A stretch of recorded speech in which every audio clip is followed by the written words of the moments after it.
So before we thoroughly start the class, I would like you guys to try each sample. So in front of me right now, you will have about 5 samples. For each and one of you to try. Okay, here's a glass. And you may go one by one. One by one. Yeah. You don't have to like drink Any all. from each side to Any each side. side? Any side. Yeah. But preferably is from left to my right.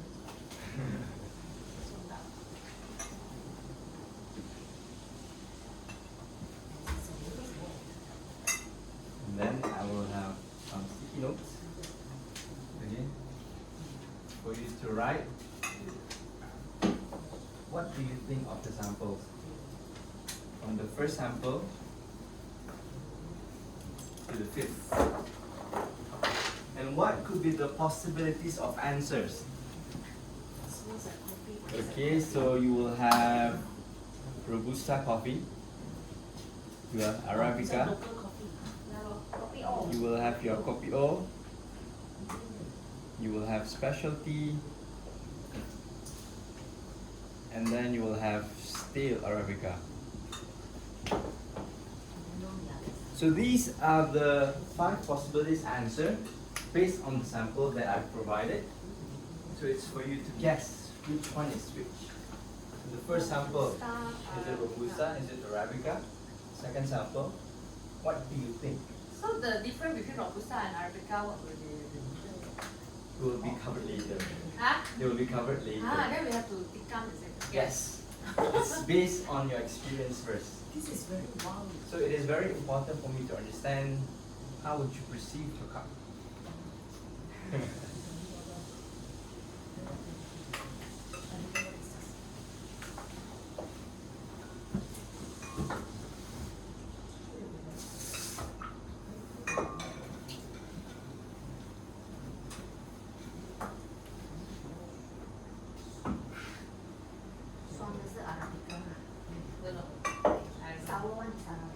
Maybe Later we will know. later you'll know, correct? I will reveal the answer very, very soon. Oh, this one? Nescafe is No, this one Robusta. is This one is If stale let's say, yeah, Arabica. you can get your tap water, put the water over there. This one cannot.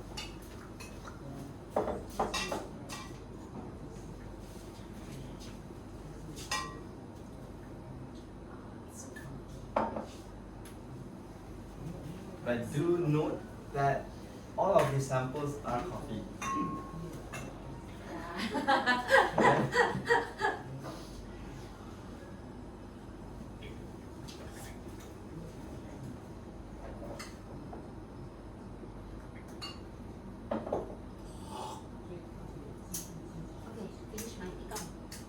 Good.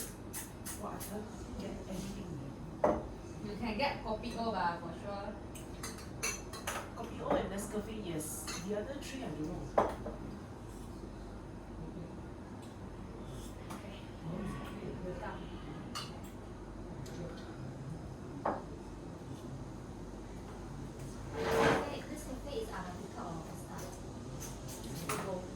No, Interesting gold question. is Arabica. No, it's a blend, but most. But classic is Robusta. Classic is Robusta. Yeah. Okay. Oh, this one is good.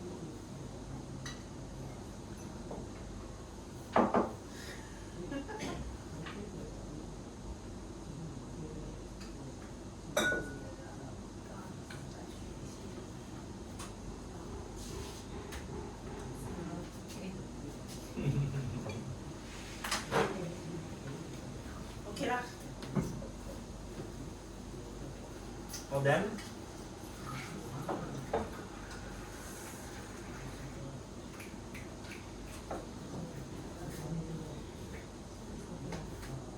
maybe. What's that? No. Okay. Okay, all done? Yeah. Sure? Yeah. So what do you think of the first sample? Yes. So the first thing in mind that you will get drinking the first sample will be your local community coffee or your local kopi or Kopitiam coffee. What about the second one? Fruity. Funky like Does it remind you of anything in mind?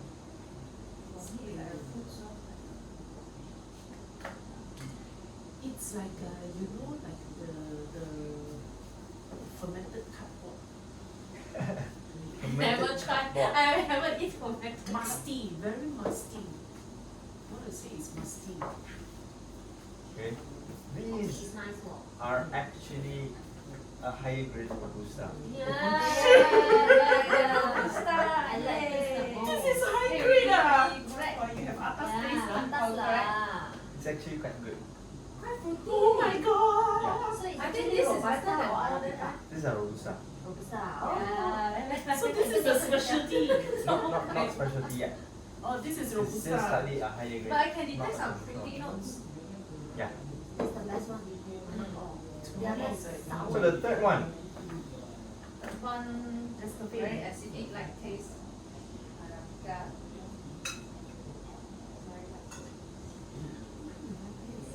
Not light. It's actually quite nice. Yeah, this one nice. This one is the classic Nescafe. These are example of it's a sample of a stale arabica. Still lah. Means that other rasa. Huh? Means it's masuk angin already.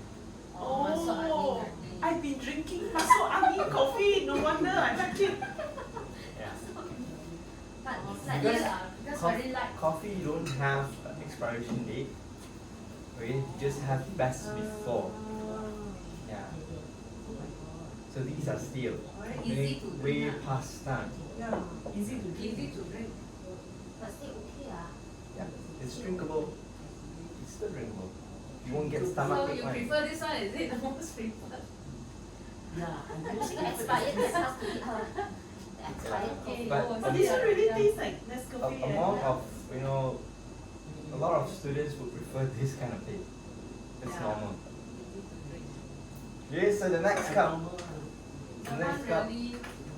will be the definition of what specialty coffee really is. Okay, specialty coffee tends to be slightly funky. It depends on the type of beans. These are coffee from China, Yunnan. Yunnan. Starbucks? No, not really. It's from Starbucks our China. local roaster. Wow, super funky. Yeah. 我们 fermentation 就是要做这样。 And the last one is your Arabica. Arabica. Oh, so that one is acidic, but The last one is This one is Arabica. Arabica. Normal Arabica. This is from Uganda. The last one I like it. Yep. Why people like funky? So normally they do this for the pour over. Yeah. So these methods I did are for all pour overs. It's a very tea-like taste, somewhat a little bit fermenty taste. Yeah. So that comes from the processing itself. That's what they actually sell the cultures to make the fermentation, but we know nothing about it. Fermentation, is it? no. Nothing Bean, about coffee. bean. I Yeah. see. Okay, now you can have a seat. Thank you. You can have some under the table. Just a I quick, thought we're gonna have a latte lah, just or a quick cappuccino introduction lah. about what's the difference between coffees. I will make one for you later, no worries. After Yay. end of session. If you pass. Okay? If you pass. After end of If you session, don't I will pass, give you a quick introduction to lattes and black if you Okay. if we have enough time. No, we can say. You Yeah, will- If wants you to have go, enough time. Okay. Alright, good morning everyone. Evening. How are you guys today? Good. Good. have a Good. good start. Have a good start? Yeah. Yeah. Okay, so did it actually open your mind on how different coffees really taste Yeah. based on its I would say market? Yeah. Because you have market for standard or traditional coffee, Okay, you will have market for chain, where Coffee Bean, Starbucks, Zeus, GG, that would be in a different category. Whereas you would have market for independent cafe. Okay, independent cafe compare with chain, which would you like better? Independent, why? More unique. Taste. Yeah, the taste is so good. Or that general. Yeah, you would you would taste a different distinct taste between a chain and also an independent. And then you have market for specialty. So that is where comes, wave in coffee. Have you heard of the coffee waves? You have first wave, second wave, third wave. Whereas the first wave was introduced where your local kopitiam were celebrated, where people would just drink, dark black roasted coffee and just pour water in it. And then comes the second wave, where Starbucks and chain comes in. Okay, where it introduces coffee to the community. Where coffees are more accessible, where espressos are introduced. And then comes the third wave, which is where we call it as specialty coffees. Okay, so any of you guys here really drink coffee? Every day one cup. Okay, so at least you guys are aware of coffees. So any of you guys here drink specialty, particularly? Once in a while. Try, yeah. Try? But not regular. Okay, but do you know what's the difference between these coffees? Some taste good. Some taste bad. good, some taste bad. That's all. So in It's the just end, not acidic, roasted. Yeah. so in the end, it lays on our own preference. Okay, so that's why now let me introduce a bit about BGA. So Barista Guild Asia has been established for about 11 years. Okay, so we've been established to empower consumers and also professionals in academic of coffees. Okay, so one of our aims is to make consumers to have a centralized of education, because there are a lot of information you can gather from internet, a lot of information you can get just at your fingertip. But in terms of how you perceive the education is very important. It's how you accept and how you consume the knowledge is very different from a proper, I would say not really a school, academy, coffee school itself. Okay, so ladies and gentlemen, welcome. I'm Zakir.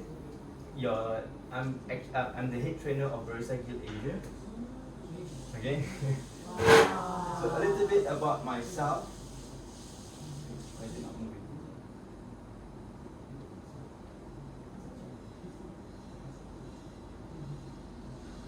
Okay, never mind. We'll wait for it. Okay, a little bit about myself. I've been together with Barista Guild not 11 years, but I just joined for about 2 years. So before I started with BGA, I don't really drink coffee. The fact that I grew up with the parents that drink this kind of coffee, and when I tried, it doesn't add up. I couldn't really, get the taste. I couldn't really appreciate the taste enough. Because if you ask me personally, why would people enjoy something that's bitter and it's like purposeless?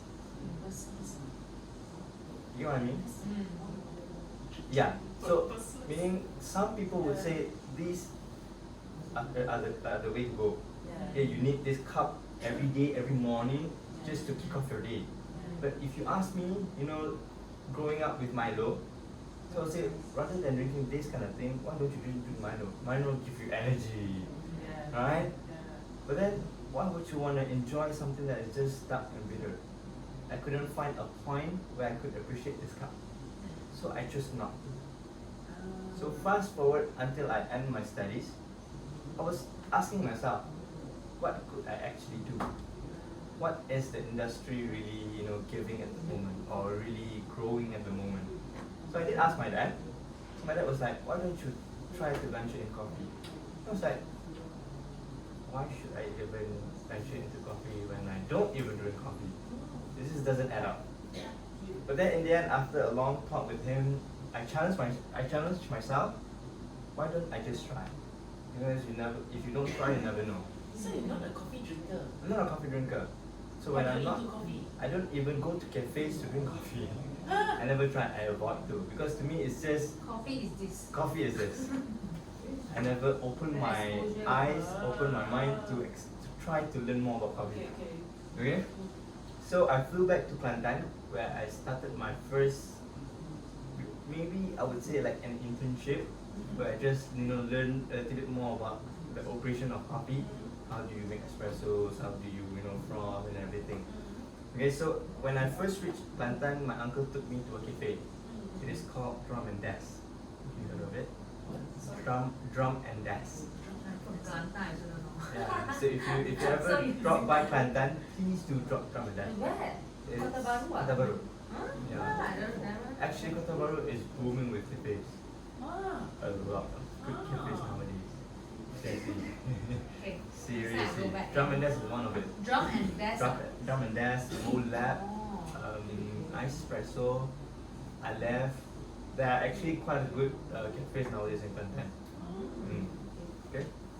Okay, so and then when I came to Drum and Das, and then I went to the cashier to take an order, and I was like, I'm not a coffee drinker. This is my first time actually trying coffee. Could you suggest me something? Take a guess. What was the reaction of the cashier? Take a while, guys. It's like shock. Yeah. Whenever they don't know what to order, they just give nothing. Yeah. So Give you basically, matcha. the reaction or the answer was okay. I was like, huh? What did you mean by okay?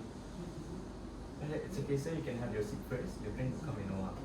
And it's like, okay, fine, never mind. I just have a seat. And then when after like 3 minutes, the drinks were served, and I politely asked, could you explain to me what did you just serve to me? So, sir, basically this is a latte.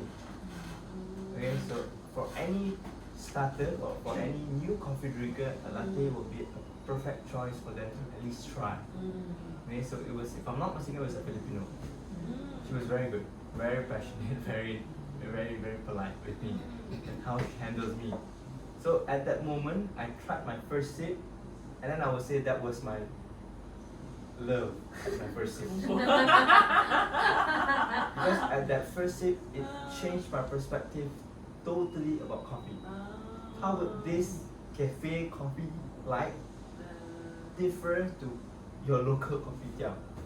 So that grew my curiosity higher, where I started, okay, this is something new. It's something for me to really learn. How would this kind of coffee taste very different to this kind of coffee? So that is where my journey starts. So after 4 months in Kelantan, I came back here, and then I started my own brand by the name of Kopi K. So it's actually after my name, Kopi Zakir, and then you merge it together. Okay. Yeah. So right now my first not really outlet, it's a kiosk. It's in Hospital Gajah, the government hospital. So I established it back in 2020, and until up till now, I'm still running that. But now it's run by my brother. And then throughout the years, I also started my very small half flop cafe, which is in Kota Damansara, Second 6. So at 2021, my boss currently, which is the academic director, Mr. Daniel Liu, invited me to join in VJ. So the deal was, what are you currently doing? So basically, I'm just running my own show. And then I said, are you interested if I were to offer you a position in the company? Then I was like, what kind of position that you are kind want to offer? Because I have no background in training, I have no background in anything. Because knowing BJ is a coffee academy, so which line or which position am I suited in? So it's like, would you care to become one of our trainers? I was like, huh? Are you sure? Okay, so fast forward to today. It is where I am today, because I'm currently the head trainer for Barista Guild Asia. Wow. So you're good at teaching. Yeah. So I hope so. Okay. So before I move on further, I would like you guys to also introduce yourself. Mm. Maybe your name, what should I call you? Mm. Are you guys working together? Yeah, we Okay, are so maybe using company and also positions. Yeah. Okay, and then where do you guys live? Okay. Ken? Right, maybe we can start off with you. So you can call me G. Chi, G. G, Yeah. gangster. No? See, they're laughing. Big boss. Big boss, okay, alright, Yeah. cool. Big boss. Okay, so I work in Christian Hansen. Christian Hansen. So if you drink Vitagen, we supply the probiotics Ah, to make okay. Danish bacteria. Okay. Yeah, so we are into fermentation. Okay, no And the wonder. reason why we are here is because this is our new industry that we are venturing into, which is making fermentation to improve the cup points, one cup points that we are talking about. Okay. So that's why we are here to learn, at least to know what is coffee. Because before that we thought cherry means a cherry that we eat. We don't know coffee cherry after two. Yeah. You will understand How is the more process better. or yeah, and what do they mean by the improving the cup points and whatever not? Yeah, very good. Okay. Because end of November there's one harvest in Vietnam, Mm. and then Carmen is going, and there's another one in December. Let's see who's going. Yeah. Okay. So Alright. that's why we're here today. Okay, so G. Yeah. Alright, so next. I'm Carmen. Carmen. Yeah. Alright. Both of us report to her. So Mm. she's the boss. Mm. So actually we are into dairy fermentation. Christian Hansen is famous for the cultures for fermentation, dairy fermentation, but we are now going into Coffee. other categories or other fermented products. Mm. So one of it is coffee, then we are going into the beer, which is the malt, then we have the beverage. So that's why we are here to learn, because when they talk about cherry, I thought they only use the real cherry to improve the taste of the coffee, to make it fruity. But it's Okay. actually the cherry of the coffee. So we thought of, before selling our culture into the farm or into the coffee maker, coffee farm, we have to know It's at best least, to understand the foundation of yeah, that's the why we are journey here. from bean to cup. For the first course and maybe more, yeah, we need to know more That'd be before great. we can sell. My Next. name is Wan Mei. Mummy. Wan Mei. One May. Yes. 1 May. So actually, yeah, I think they already introduced where we come from. So actually, the application managers, we have application labs in our office. So mainly our focus is in all kind of fermented milk, like yogurts, milk, yeah. So we also do some fermented tea. So we have one cultures whereby it's very good to produce some coffee flavors. So this is where is our interest to look into it, how we can, ferment the bean into some specialty, The kombucha, So, yeah, we um, do kombucha now. Actually, nowadays there's a lot of fermentation process where they also somehow like modify just to boost up the potential of the coffee flavor. Yeah. So there are several, or I would say thousands of processing methods. So what we will learn today is just the foundation. Okay, is where the farmers first started, and from that processing method, it revolutionized to become wider range. You Okay. see, in Colorado there's a farm, coffee farm. If I'm not mistaken, it's in Lojing. If I'm not mistaken, So there are different farms in Malaysia. there are several in different locations. Yeah. Definitely. We are not famous for our coffee, but maybe who knows soon. Because in the industry, we are trying to work on our very own Liberica. Our own Liberica. Liberica, what is Liberica? It's a type of coffee. So coffee you have types, and you will also have species. Sorry, you have types, you have species, you have varietals. Yeah. Okay, just like your durian. Okay, Yeah. everything is durian, right? Yeah. Okay, but durian you have D24, you have Musang King, you have also your durian kampung. So as a Malaysian, we know how to grade our durian. We know how Musang King tastes like. We know how does our normal durian kampung tastes like. Even it's from the look itself. Okay. Some would say, oh, Musang King will have star. And then the same goes to coffee actually. We call that as morphology. Okay, how we differentiate is by the color, by the shape. Also, from the plant itself, it's by the branches, the height of the branches. How tall is the coffee plant? Those vary based on its variety. Yeah. Okay, so let's move on. So what you will learn today, the learning outcome for today is to understand the whole journey from bean to cup. So from where does the coffee comes from, the harvesting, the cultivation, okay, the process throughout from farm all the way to the cup. Next is to explore the concept of specialty coffee or the third wave coffee, and then to develop a deeper appreciation for coffee as a complex beverage with a wide range of flavors and also aroma. So my next question will be, where does coffee comes from? Or where is the places that are suitable to be planted in the world? Where do you think? It's in the equator. So the birthplace of coffee is actually from Ethiopia. Okay, it was discovered around the year 500, and the first word before coffee was actually kahwa. Kahwa was an Arabic word or Arabic terms for wine actually.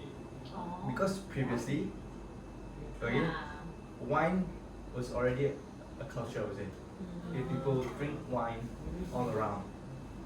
But then comes coffee, where the Muslims started to drink a lot.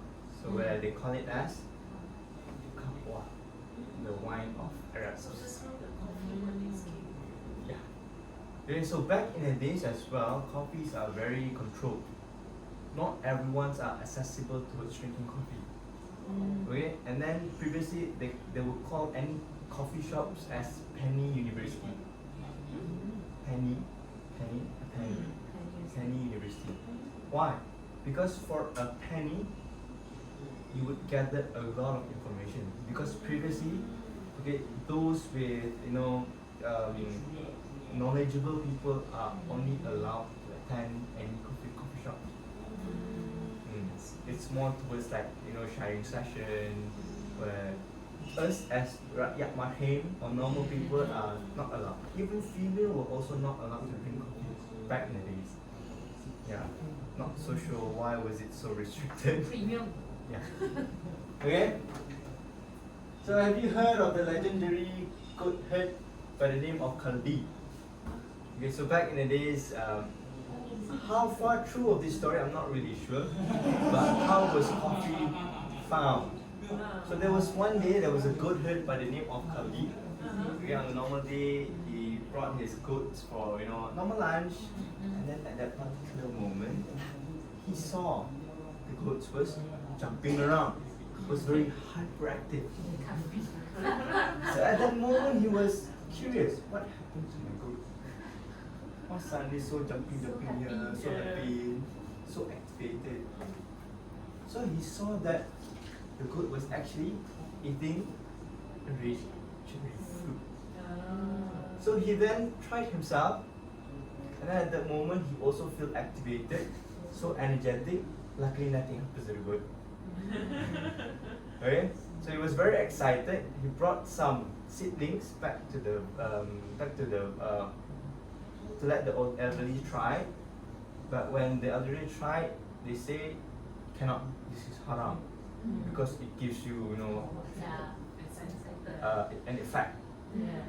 So they thought it would be something like wine. So cannot.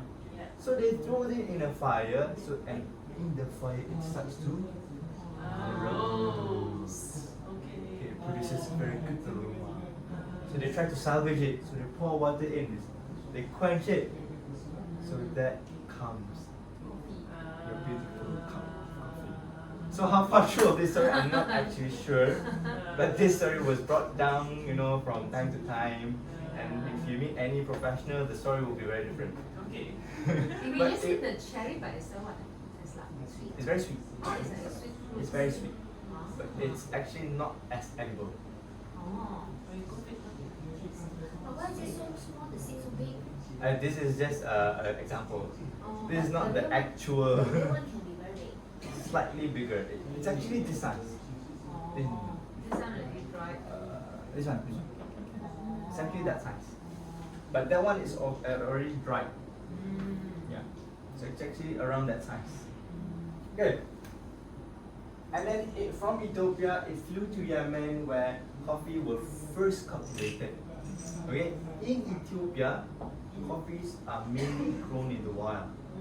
It is harvested or cultivated in the wild. Okay. And in Yemen, when it flew back in the year 600, it is cultivated. And in Yemen itself, they guarded the growth of coffee. Okay, so they ensure that other people does not get to grow the coffee, so they monopolize. So what are the methods that they did was they boiled the seeds, so that the seeds couldn't be germinated as well. Yeah. Okay. So they try to monopolize, the coffee industry. Okay. So moving on. And then in the 16th century, there's a smart priest by the name of Baba Budan who managed to steal 7 live seeds by the belt and flew back to India, specifically in Chikamagalur, okay, where it first started to grow coffee over there. So we got a thank to Baba Budan that introduced coffees in South Asia. Alright?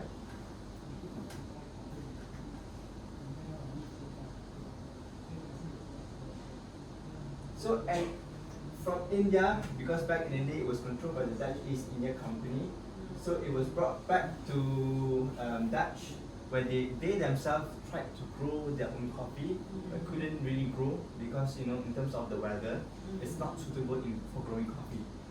Okay, so from Dutch, because at that moment, India and Indonesia was controlled by the Dutch. So from India, it brought back to Dutch, but it couldn't sustain. So we brought it back to Indonesia to be grown there. Okay, so and during at France on early 17th century, apparently the Dutch mayor gave King Louis a coffee seedling. Okay, where in France they grown 1 coffee cherry in a greenhouse where they call it as the noble tree. Because in France is where coffee really started to expand to the new world. Not Italy. Italy comes from the culture. Okay? Italy does not grow any forms of coffee. Yeah. Actually in France, where actually France does not, in terms of weather, it's not really suitable, but they managed to create a greenhouse, okay, just to control and to grow a coffee plant there. And then from France itself, it spread out to the entire world. Okay? When it first started to go out was actually a guy by the name of Gabriel Digloux. Okay? He suggested the daughter French Botanic Garden to get a coffee plant and brought the plant to French colony to Martinique in the Caribbean. So basically, he brought from the French, he brought it to introduce to the New World. Okay? Okay, and then in Brazil, there's a guy named Papa Pelita. He was a Portuguese lieutenant colonel on a mission to negotiate the border issues between French and the Portuguese in the region. So basically, he knew about coffee. Okay, he wanted to try to steal the coffee, but couldn't do. Because why? It was very guarded, very tight. So there were several attempts he did, but couldn't manage to get those coffee. Okay. So when he received the news where there were border issues, and Papa Pelita was the one who are in charge in the negotiation, okay, he then seduced the governor's wife in order and receive gift of coffee seedling and brought coffee to the Brazil. Yeah. So from there, I would say where coffee spreads to the entire world. So coffees are grown in the tropics of Cancer and tropics of Capricorn. Okay. Okay, so in the middle here is where your equators really are. So why is it that specifically stated between this band? These are what we call as coffee bean belt. Okay, so why does it specifically in this belt? Why is it so significant here? The sun, the weather. So in this band of place is where the amount of sunlight, the amount of the ratio of day and night is equal. It's where your plant needs sunlight for photosynthesis to create all the sugars needed, and where at night they sleep. They have enough resting time, they have enough working time. Okay? And the amount of rain is also important. Okay? So further up, it may not be consistent, and further down, it's not suitable. Okay? So these are some of the countries that grows coffee. So we start off with Central America. So Central America is you have Guatemala, you have Costa Rica, Honduras, where most of Central America coffees are famous for its super high grown coffee. It is grown in a steepness mountain, in a hill slope, and it is also famous for wash process. And coffees from these places would tend to be very acidic and very sweet. Yes. So when you eat fruit, right, it is acidic, but can you sense the sweetness inside? Too acidic, it's underripe, right? So in terms of acidity or sourish taste, you will have qualities. You will have acidity or sourish taste from an apple, specifically green apple. It's very bright, right? You will also perceive an acidity or sourish taste from a lemon or mandarin. Those are also sour, right? But can you taste the difference between green apple's acidity and also lemon's acidity? And then you have another one, which is your vinegar or fermented sour taste. In these three, could you taste the difference in terms of sour perspective? It's different, right? The same goes to coffee. Okay, so we measure it based on the quality of acidity. I would say you will be familiar with malic acid. Yeah, malic, acetic, citric, and also phosphoric. Yeah, so for coffee, we do play with this names.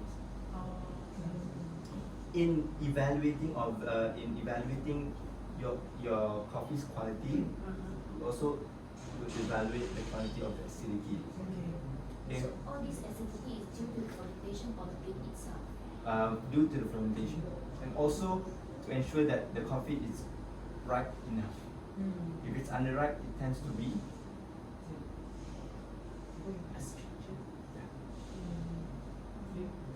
okay. Can you help? Like, let's say the beans are not dry. Are we able to make it taste better with fermentation? Cannot. Cannot. Because beans that are not ripe enough contains lesser sugar.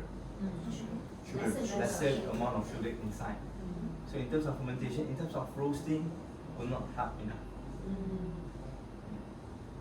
Okay, so moving on to the Caribbean.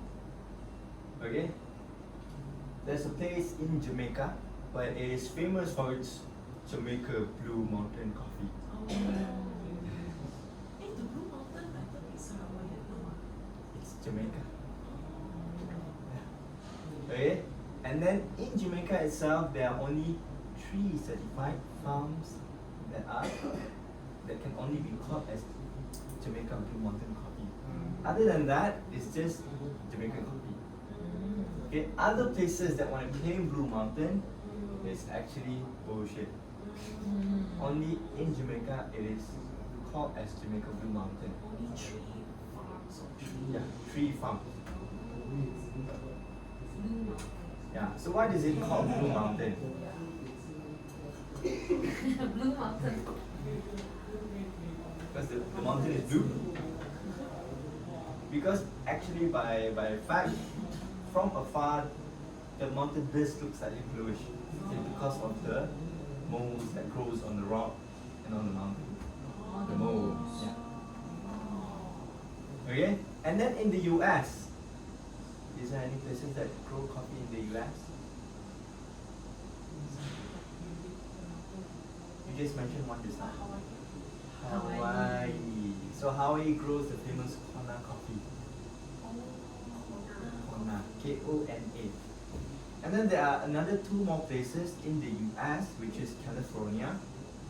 And also one more place will be slightly more controversial, which is Puerto Rico. So it's in the border, so it's not so sure. But then we include it in the US. So there are 3 places: Hawaii, Puerto Rico, and also California. Right? And then we move down south, South America, we have places like Brazil, Colombia.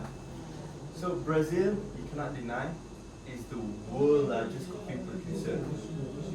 We would say Brazil pays the bill. Easy. Okay? Most of Brazilian coffees are traded as a commodity. And it's a benchmarking towards all types of coffee. If anything happens to Brazilian coffee, all coffees will follow. Really, like last year, previously, 1 kg of the raw coffee was only 20 to 25 ringgit. But last year, what happens is frosting. Okay? About 50% of Brazilian coffee farms couldn't produce. Wow. Yeah. So what happened is spike of price. From 20 to 25, it goes 35 to 40 per Wow, kg. wow. Yeah. This So one which breed? This one or Arabica. Yeah. Brazil Brazil produces Arabica. Arabica. So most of countries that grows coffee will follow Brazilian price. Yeah, and then you have countries like Colombia. Colombia is the 3rd largest coffee producer. Okay? Back in the days, Colombian does have a very strong crop in terms of coffee. Okay? Then again, they have issues with the drug cartels, that makes them slightly slower in terms of the production. Okay? But then Colombian coffee would have very skillful farmers. Okay? And then we move on to Africa. Africa, you have Ethiopia, like what I mentioned earlier, is the birthplace of coffee. And in Ethiopia is where we can only call coffee as heirloom. Heirloom. H-E-I-R, heirloom. Heirloom coffee. Yeah. Because most of the coffees there are undefined. Not discovered enough. Because coffees there are grown in the wild. They mean, still, I would say there are, 50% still not discovered yet. So most coffees in Ethiopia, nowadays they label it by number. They have a code number for each varietal. Yeah. Other than just based on where does the coffee was planted, like Yirgacheffe, Sidama. So those coffee are named based on where it was planted. Yeah. Nowadays it is based on labels on numbering. Okay? And then moving on, other countries in Africa, you will have Kenya, you have Rwanda, you have Uganda. Kenya controls quality of the coffee by the government because of the high price Kenya AA. Okay? And also Kenya is one of their country's main income. Yeah, so we actually did a cupping for Kenya Embassy last 2 weeks, not mistaken. We did it here, and we did manage to cup about those are all from KCCE, which is Kenya Cooperative Coffee Exporter, all the way from Kenya, the director itself, and also the embassy. Okay, and then moving on to South Asia. South Asia, you have countries like India, you have Sri Lanka, Nepal. Okay, these countries does grow coffee, but definitely India leads the way. Okay, and then we have Southeast Asia. So which country in Southeast Asia does not grow coffee? Singapore. Singapore. Why Singapore? So small. Because they do not have land. Okay, so actually Singapore is the only country that does not grow coffee in Southeast Asia. The rest, yes. But the biggest? The biggest would be Vietnam. Vietnam is the second largest coffee producer in the world, where it is famous in Dalat. Dalat. Dalat is the Yeah, we are biggest going there. place that Nice grows coffee in place, Vietnam. Dalat. It's the biggest. Okay.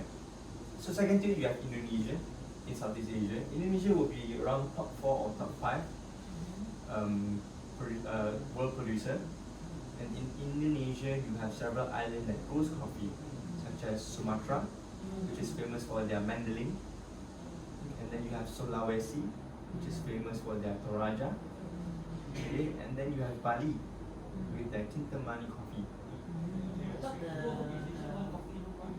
Kopi Luwak is actually just, I would say, it's just a hype coffee.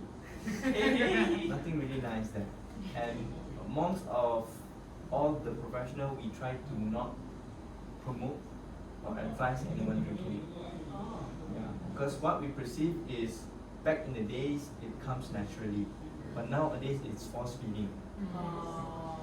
It is already included as, animal cruelty. Yeah. Yeah. Because when it comes naturally, the luwak, musa, the fox itself, they will know how to find the best fruit.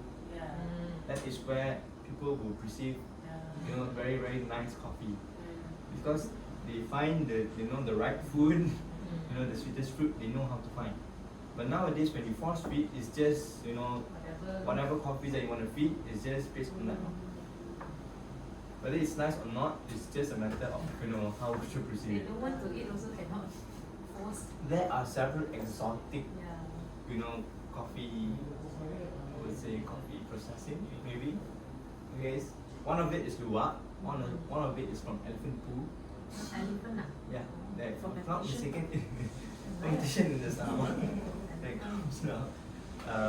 Also, one more is from spitting of a monkey. So those are several exotic processing methods that are available nowadays. In terms of price, it's actually quite expensive. But in terms of taste, it's just overhyped. It is how it was. It was just this story that was behind that what makes people some people that they just like those exotic things. Okay, all right, and then you have Malaysia, our own very country. So which part of Malaysia grows coffee actually? Based on your understanding or based on your knowledge, where in the world, where in Malaysia that actually grows coffee, and what type of coffee we grow?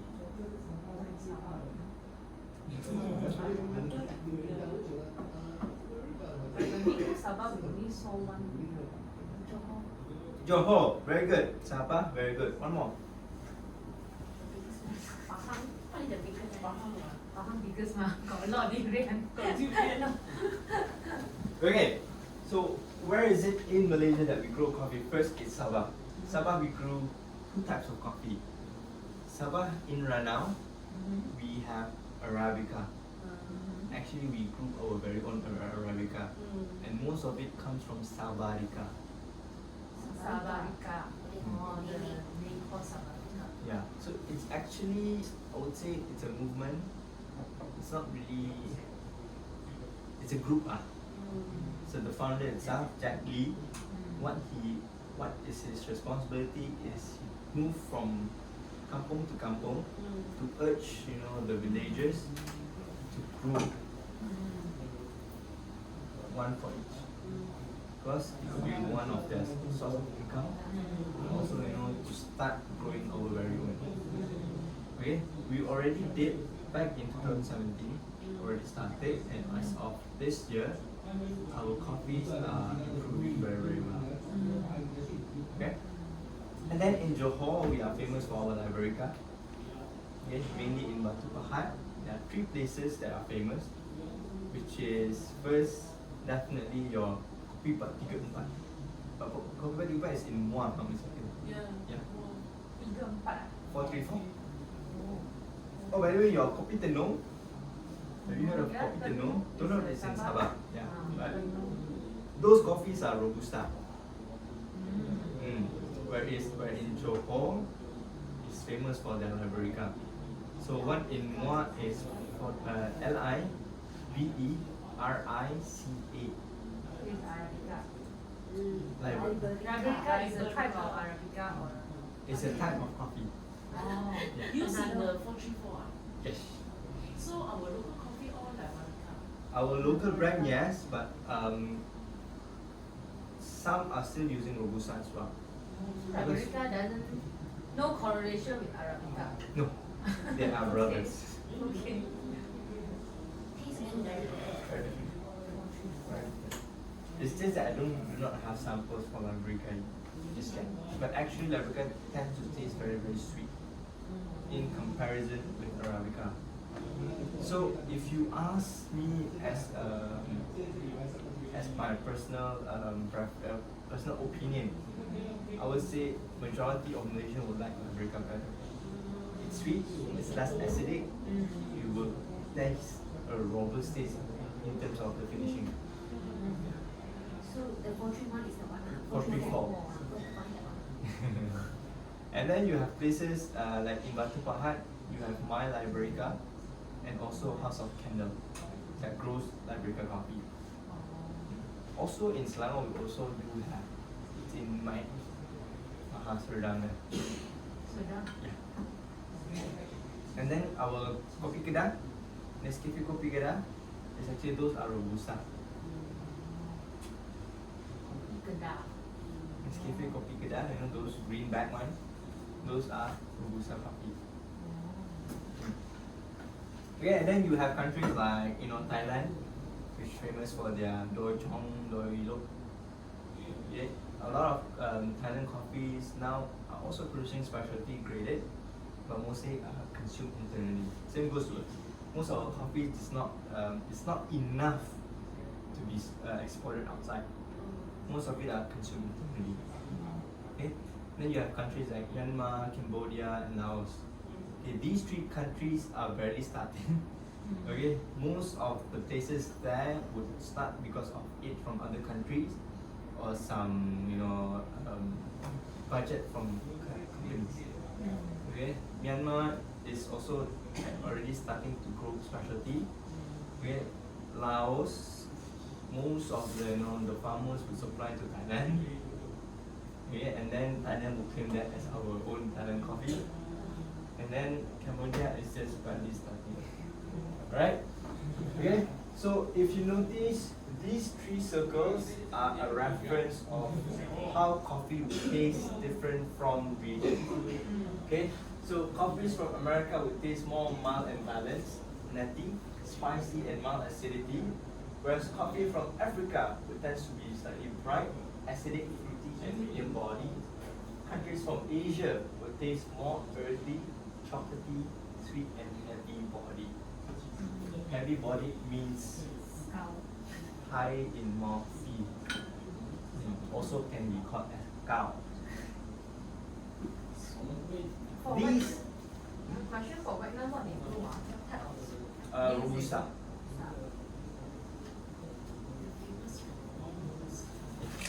They are famous for the Robusta. And Robusta is widely used for commercial use. Your instant coffee, your kopitiam, because it is easy to be grown, and you can grow it at low land, and also it yields a lot every harvesting period. Thailand is an island. Hmm?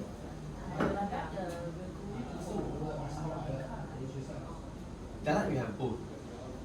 We have both. Arabica and Robusta. The more affordable one basically is Robusta. Yes. cheaper price. Cheaper, easy to grow. Yes, I was about half price of what Arabica would cost.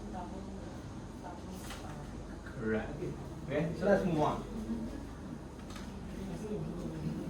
So in your understanding, without looking at the screen, what do you know or what do you understand when we talk about specialty coffee?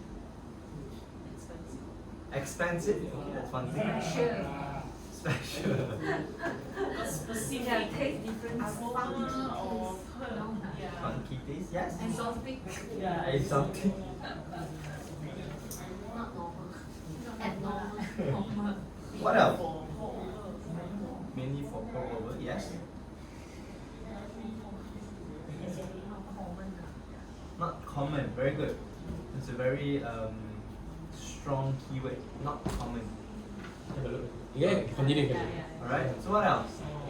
这个是introduction to coffee，这是比较 Special. So let's go by the definition. 没怎么动。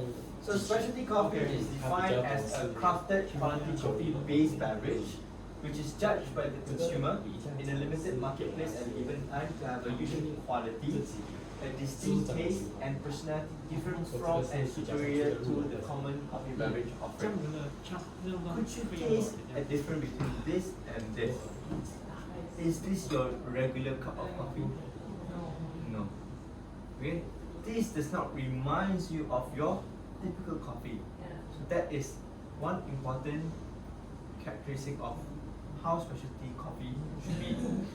Next, the beverage is based on beans that have been grown in an accurately defined area and which meet the highest standards for green coffee and for its roasting, storage and brewing. Okay, so specialty coffee is not just about the drink, it's about how it is grown, how particular it is grown, okay, how the farmer took care of it, all the way to the brewer itself. So specialty coffee is especially made for you. Okay, if you have a specialty coffee and then you just brew as you like, it may not extract the potential of things. So it is very important, not just the farmer, but the barista or the brewer itself to understand how do you brew it. So means normally if you have different barista, it can come out totally quite different. Definitely. The technique, the technique, the understanding about the coffee is very important. Because brewing coffee, especially for pour over, is not just a matter of pour. Just Hand brew. You will have machine, you have manual brewing, hand pour. So specialty needs to be hand pour. Definitely. No machine. It wouldn't, or we wouldn't suggest, and it won't pair well with espresso. So it's an art. Because espresso machine or espresso based beverage would need to be at least darker roasted coffee. Because when you use slightly specialty coffee, you tend to roast it very light. Okay, for coffee, you will have different roasting level, light, medium to dark. As you go dark, what happens? It will be just bitter. Okay, the flavors are muted. You will not taste anything. Hence, for any specialty coffee, you can just close or just pull. Let me pull down the. Oh, you sit further up lah. no, just want to make it. The swing is it? Use the hand now. Yeah. No need to press anything. His hand is better. No, just now. Yeah. Okay. Where was I? No? Yeah. Talk about the espresso. Yeah. Dark. Okay. So for specialty coffee, it needs to be roasted light or light to medium. In light to medium roast, you have the ability to still highlight the flavor of the coffee. Okay? So moving on, what's very important to define specialty coffee is we brought up these 3 P's. these 3 T's is very important for you to remember. Okay? With these 3 T's, it could make you understand better. Okay? Make you define whether it is specialty or not. So it comes with the first T, which is traceability. What are traceability? Origin. So traceability means, okay, in terms of the information, where is the coffee from? Okay, let's say from Brazil. Which region in Brazil? Okay, Minas Gerais. If it's Minas Gerais, which farm in Minas Gerais that grows this particular coffee? So it needs to be very specific. If let's say this farm, which lot? Okay. So let's say if I ask you, okay, Carmen, where are you from? Did you say Selangor? Okay, Selangor. Which part of Selangor? Kepong. So which area in Kepong? Which district? Which taman? Okay. So let's say Taman Bahagia. In Taman Bahagia, which number? Which jalan is especially as that? Those are traceability. And then now you are traceable already, right? But those two are different, right? Like for example, in Kepong, the beans should be about the same, right? Different, same weight or different too? Like why do we have to trace until the jalan? Like Because- Kepong should be all the same beans. Because even from different farms, different lot, it could have the tendency to taste very different. Because if you put it to, let's say you want to auction it or you want to put it in a competition. This is lot 101, this is lot 102. But the lot 101 wins, not the 102. Do you still want this? This and this will not be the same. So farmer also play a role. Farmer also plays a role. That comes to the rawa, which is the terrain. You know, the land, the soil, the weather, the climate. These plays a role in ensuring that your coffees are producing well or not. Whether your coffees are grown shaded or direct sunlight. Okay, whether you have direct access to wind or it is also covered. Okay, whether you have enough rain, enough sunlight. All of that plays a role in ensuring that the coffees are grown very, very well. That's why it needs to be very, very specific. So next is transparency. Transparency is the information about the coffee, what processing, what varietal. Okay, if it's roasted, what is the roasting level? What is the roasting date? Okay, this information is very, very important. Because like you yourself, you are drinking, you are having durian, okay? You are paying for Musang King, but you are getting D24. It's unfair. Same goes to coffee. Okay? If you are served a specialty coffee, whether it's geisha or it's just a normal typical, these two very different coffees. Okay? Lot of knowledge. How they can define beans. Okay, so there's another definition by Ben Kaminsky.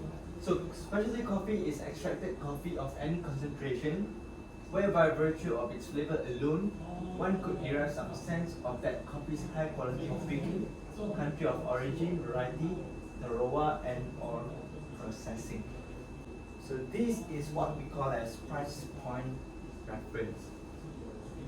Okay, so where do you want to position yourself, or which area that you feel that you are in? Okay, and are you paying it right? So for specialty, 80 and above is regarded as specialty coffees.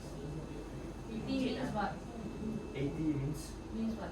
80 means good, very good.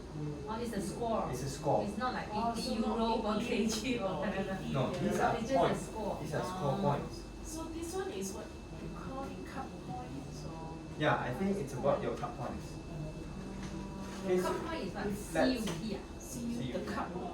yeah. So these are also your point scale. Then what is it called price point reference? These are based on our definition. Mm-hmm. Because we don't want to score, we don't want to simply score other coffees as low. But is there an international Yes. standardized? Yes. Is this a standardized or your own one? These are standardized. So from 60 and above is standardized. Okay, so who governs this, this quality? Okay, there's an organization called ACE, Alliance Cup of Excellence or Alliance Coffee of Excellence. Okay, under this organization, you will have Q and R grader. Q grader is the one responsible to evaluate Arabica coffee, whereas R grader is the one responsible to evaluate Robusta coffee. So in terms of evaluation or evaluating a cup of coffee, you will have 10 criteria for you to judge. So we come to this, which is cup of excellence. So cup of excellence is actually, I would say something like competition, where they gather farmers all around the world, okay, 1,000 samples of coffee for them to cup. Okay, and then from that 1,000 samples, you will be labeled as top 100 for cup of excellence. So basically, the best 100 will get the reward. So these are labels of coffee. So this label ensure that or enable for the price of your coffee to be higher. Most of 90 plus graded coffees are priced based on auction bidding. And the recent coffee bid was about 7,000 USD for half a kg. That is in USD. Half a kilo. Coffee could be For as which one, Geisha? geisha. How you know? So geisha is regarded as our black corn of culinary. Geisha. Geisha is okay. So interesting thing about geisha. Geisha is originated in Ethiopia. The variety itself. But in Ethiopia, it wasn't really celebrated. People didn't know the quality of the quality of geisha. Okay, geisha itself as a variety. Geisha is a variety. Yeah, baku. Baku. Baku means like differences between apples. You have Fuji apples, you have Granny Smith, you have Pink Lady, those are varieties. All variety, but what is the species? The species is Arabica. Still Arabica, it's under Arabica. So normally specialty, those very premium one is based on Arabica. Traditional coffees are Arabica. Robusta, we don't call that a specialty. Okay, nowadays they call it as fine Robusta. The high graded one is fine Robusta. But the price also below. So These all are, these above 60 should be all Arabica lah. Robusta usually below 60. that's why we don't evaluate it or point it as below 60. Okay? We call this as price point reference because the higher your point is, the higher the price of the coffee is.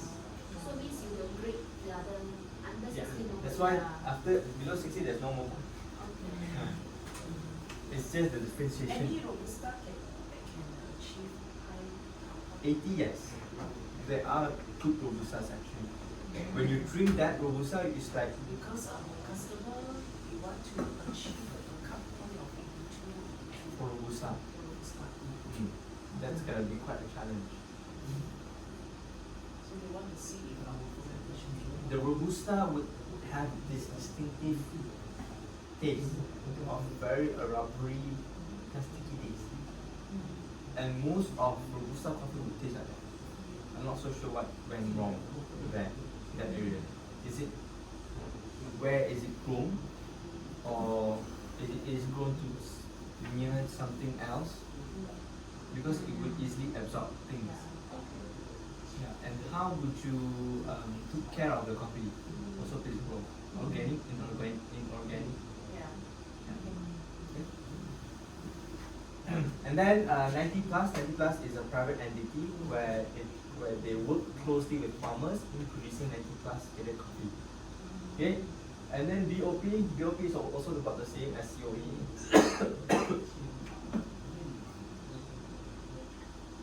BOP stands for Best of Panama, where they gather coffees from in Panama to be grown, to be graded as the 100 best.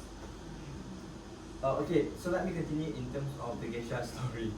Okay, so geisha is originated from Ethiopia, okay, and is regarded as our Musan king for coffee. But back in Ethiopia, it wasn't really known. It wasn't really well known for its high quality variety. Okay, so back in the day, it was transferred and it was grown in Panama.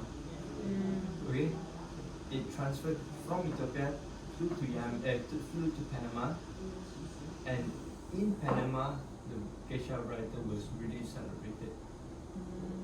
So this would conclude in terms of the match between the varieties and the terroir.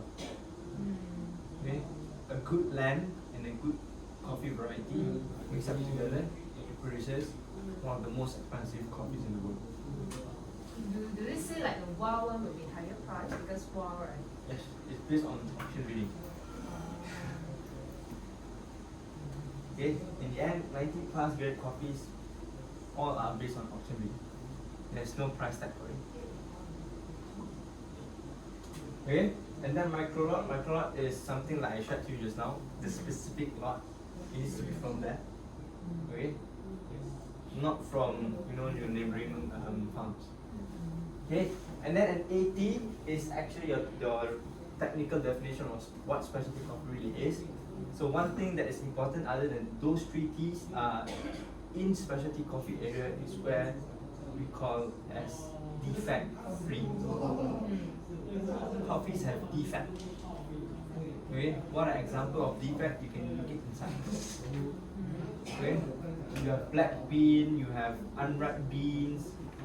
Okay, specialty coffee needs to be very consistent. Okay, in terms of the ripening season, it should be ripe the same.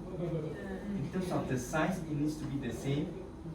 In terms of the moisture, it needs to be the same. Everything needs to be the same. One single defect, you cannot call it a specialty. But you can also hand pick the one with defect and then segregate, right?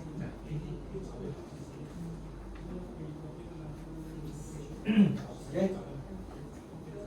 So for 80 plus graded coffee, the coffee is priced based on the quality. Okay. So going down, we have 70, 60 to 80, or 60 to 79. Okay, in these two areas, 70 to 79, we call it as your premium coffee, or better known as single origin or commercial top grade. What are single origin actually? Not mix. Huh? Not mixing. Not mixing. Different lot don't mix. Different lot don't mix. Different lot don't mix. Single origin coffees are coffees that come from a single country. So, Need that country have that big. meaning the origin of the coffee is from that country. Meaning, let's say if you go to any cafes, right? Okay, what type of coffee that you're using? We are using coffee from Brazil. So that is single origin. Okay? Versus a blend. A blend is a mix of two countries or more. Right? So, Is it not good with blend? who says it's not good? Why go premium must be single? Okay, so one thing that needs to understand is in these areas are famous for their single origin. Okay, some will also still play with their blend. Yeah. Okay, why would you want to do blend? Taste different. Yeah. Taste So not- what we want to highlight for single origin is the country's origin and also the flavor itself. When you do blend, you won't be highlighting enough flavor from the origin.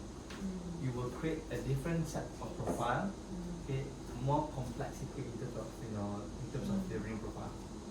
It's not to say blends are not good, blends are still usable in most cafes nowadays. But what makes in terms of premium or single origin is the story behind of it. If you do a blend, not much of a story you can share. So basically, it's a blend mix of Brazil, Papua New Guinea, and Vietnam. So okay, that's all. But at least for single origin, you can highlight, these are coffee from Brazil, okay, Brazil Santos maybe, and what could be the possibilities of flavor you can get. So single origin is about highlighting the single particular origin of the coffee, right? And then in this area is where coffees are priced based on its commodity trade. Okay? In London, they trade Arabica. In London it's Robusta, and in New York is Arabica. Okay, so moving down 60 to 69, we label it as chain restaurant and kiosk. Okay, this is So where Starbucks is Starbucks. about 60. Yeah. Okay, because why? You have to understand between 60 to 69 and 70 to 79, both have different target markets and different tastes. Most of when you go chain, when you look at the bean, is it brown or dark brown or black?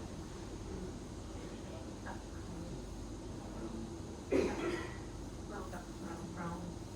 Is it black or is it brown? Most of it are black. So they go dark roast. One thing when we say chain is because they wanna achieve consistency. When you go dark, right, any barista could never go wrong with dark roasted. Because in the end, you will only want to highlight that bitterness in terms of coffee, and most chain are just ice standard, that's all. Okay. Another thing is they want to mute or hide the defectives. For 60 to 69, it's a mixture of defect and normal coffee. So in order to mute down, the defectiveness taste, they go full dark.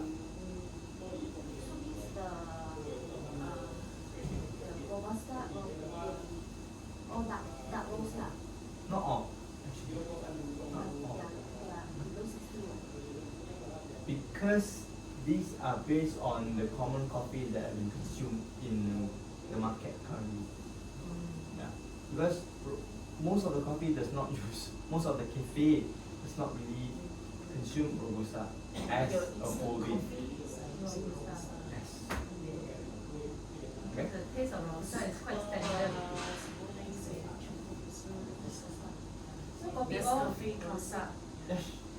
Your local coffee or if you have tried Hang Tuah before, you can get from maintenance with mine. There's different color. You have blue, green, and red. So the blue is Robusta, the green one is Liberica. So you can check actually. Still coffee all lah. Most of your coffee oat and instant coffees uses Robusta because it's dirt cheap. You cannot be selling Arabica at the price of black wine. 10 ringgit. So Nescafe Gold is mixed with some Arabica.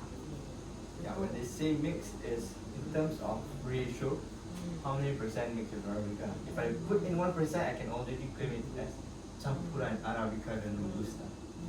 You'll never know. Because it's very hard actually for you to sell Arabica at a cheaper price. I will tell you easily, in a cafe, to get 1 kg roasted coffee will cost about 80 to 120. And that 1 kg can only be served about 50 cups. So there's no way you can sell it at a very cheap price. Okay, so 60 lower we have your capsule and supermarket coffee. And then your pure soluble, which is your instant coffee or your 3-in-1. And then the last one is your community coffee, your Okay. Last but not least, you have your defect. So defect we don't really consume, but we keep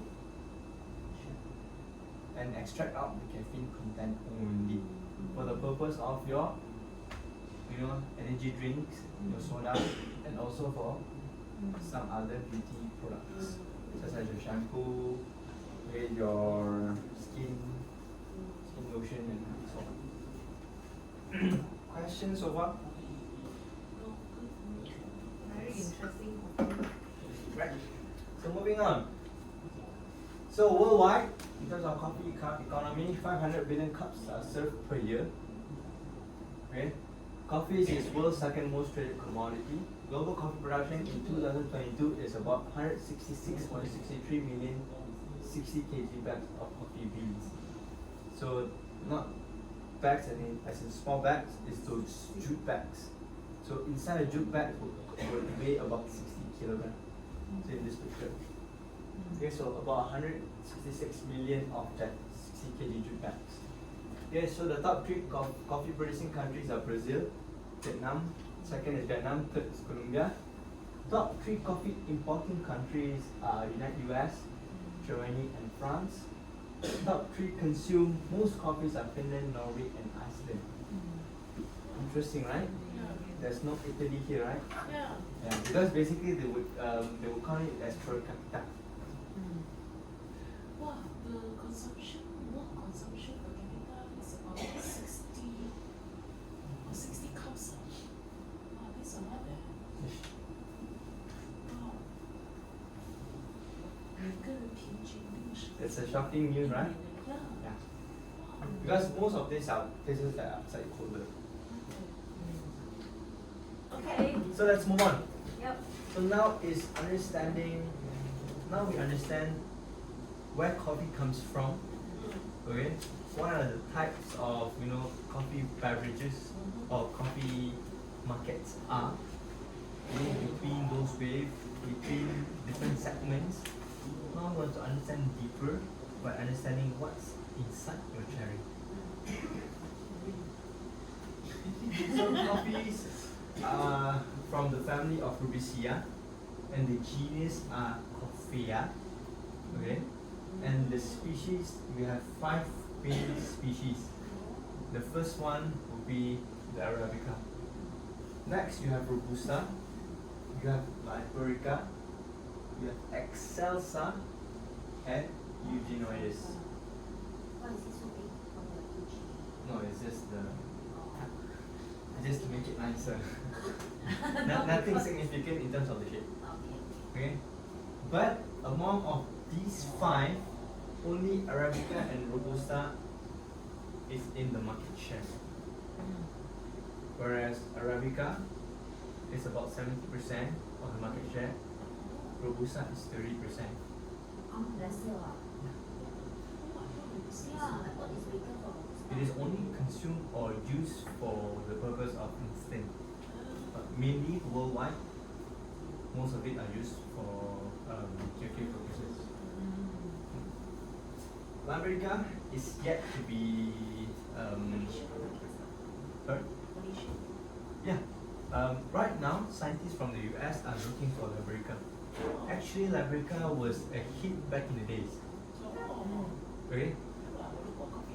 But what happened was they were overconfident with the growth of Liberica.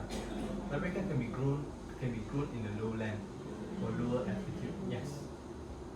But they were too confident with the growth of Liberica to a point where they say, oh, Liberica is the future because it can be low grown, okay, no issues with the growth.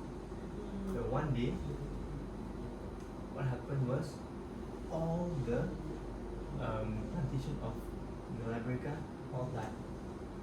It's because of pests.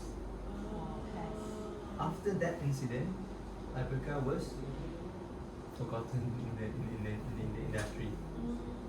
So nowadays they are trying to search back Liberica coffee so that they can do more research in terms of how can Liberica be substitute towards Arabica.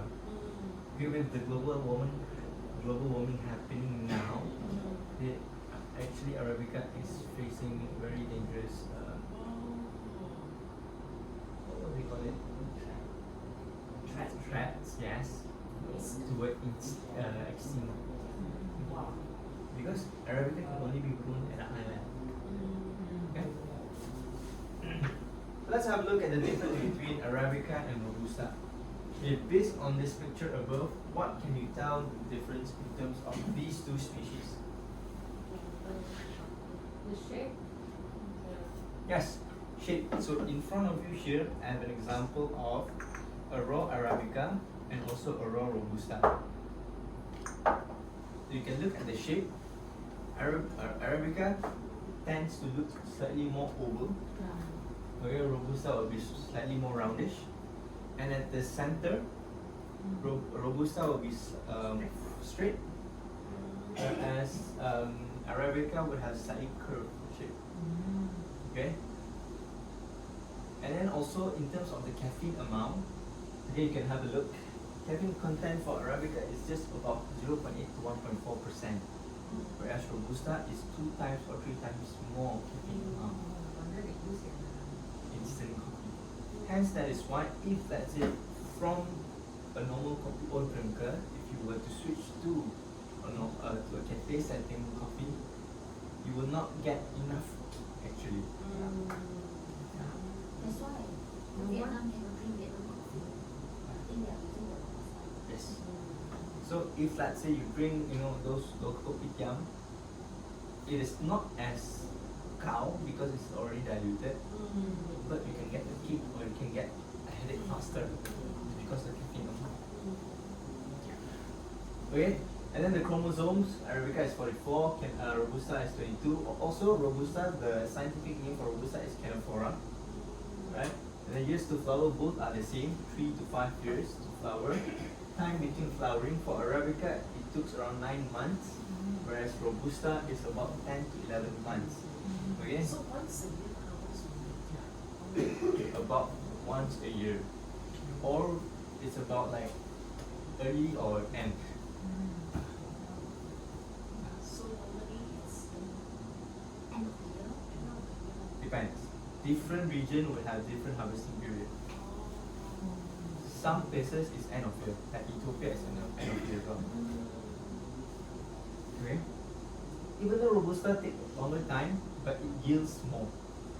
There are more coffee fruits that is produced, even though it takes longer time.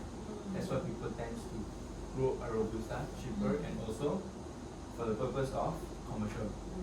Right? And then optimum temperature, it would reflect the altitude, which is for Arabica it needs 15 to 24 degrees Celsius, whereas Robusta is 24 to 30, which is our normal temperature in Malaysia. Okay, so altitude in growing Arabica is at least minimum of 800 meters up to 2,700 meters above sea level. Okay, the highest as of now is in Yemen, which is 2,750 meters. Okay, whereas Robusta is from ground zero all the way up to 700 meters above sea level. You want to go higher? Yes, no worries. Robusta. But for Arabica, if you grow it lower than 800, yes, it may grow, but it may not produce as good. Because coffee plant is an evergreen perennial. You want that. And as a fruit, it's a drupe. It's a type of drupe where it has hard seed inside. And the hard seed is actually what we want from the fruit. What Cameroon no plant coffee? Got. Got it. Because there's a lot of tea, But in Cameroon, the places there is private property. So not much people could enter in. So we do not have enough. plant coffee business. We don't have access towards Cameroon Island, but there are. Jandabai also have. Okay. So other than the shape, what about the taste? Taste qualities. Robusta is more acidic. No, actually, Arabica is slightly more acidic. More acidic, more flavorful. Okay. What else? More sweet, Robusta more sweeter. body. Robusta is like robust, taste more rubbery, more woody, ashy. It is because of it is already processed. If you taste Robusta roasted, okay, without adding anything, it is very woody, very rubbery. It has that distinct flavor. It cannot be removed. Hence, that is why most of your local kopitiam, okay, it is roasted together with sugar and margarine. Because sugar will give you sweetness, margarine will give you creamy taste. That's all. And then it blends well with the bitter taste of the coffee. It adds, add on flavor. Okay. So the difference in terms of taste qualities, Arabica tends to be more flavorful. Okay. If you notice behind there, there's a flavor wheel for coffee. Alright. So Arabica tends to taste fruity, floral, nutty, chocolatey, herbally. What's this SCA? SCA is Specialty Coffee Association. Previously it was SCAE, Specialty Coffee Association of Europe, also Specialty Coffee Association of America. But nowadays they merge together to become only one entity, which is Specialty Coffee Association. Alright? So coffee tree can grow up to 8 to 12 meters up, but usually are pruned down to 2.4 meters or lower. Purpose is ease of harvesting. Alright? Okay, I will try to speed up faster. Okay, so from seed to tree, it takes 3 to 5 years to bear its first fruit. So basically, these are from the nursery. Okay, it looks like tauge, yes. Okay, but So because if we plant the coffee bean yeah, inside, yeah, it can it grow. will shoot out like this. This is the first week. It will shoot out like this. Okay, from what we call this as a soldier, because from afar it looks like soldier. Okay, so after 1 year in the nursery, only then it will be transferred to a plantation. Okay, so flowering takes place approximately 8 days after the first big rain, following the end of harvest at coffee plantation. So coffee flower looks like jasmine and also smells like jasmine. So if you, after the first rain, raining. After the rain, only the flower will fall and start to fruit. So if you want to smell the jasmine smell, you can have it here. Right? So it takes roughly 36 weeks for the yeah.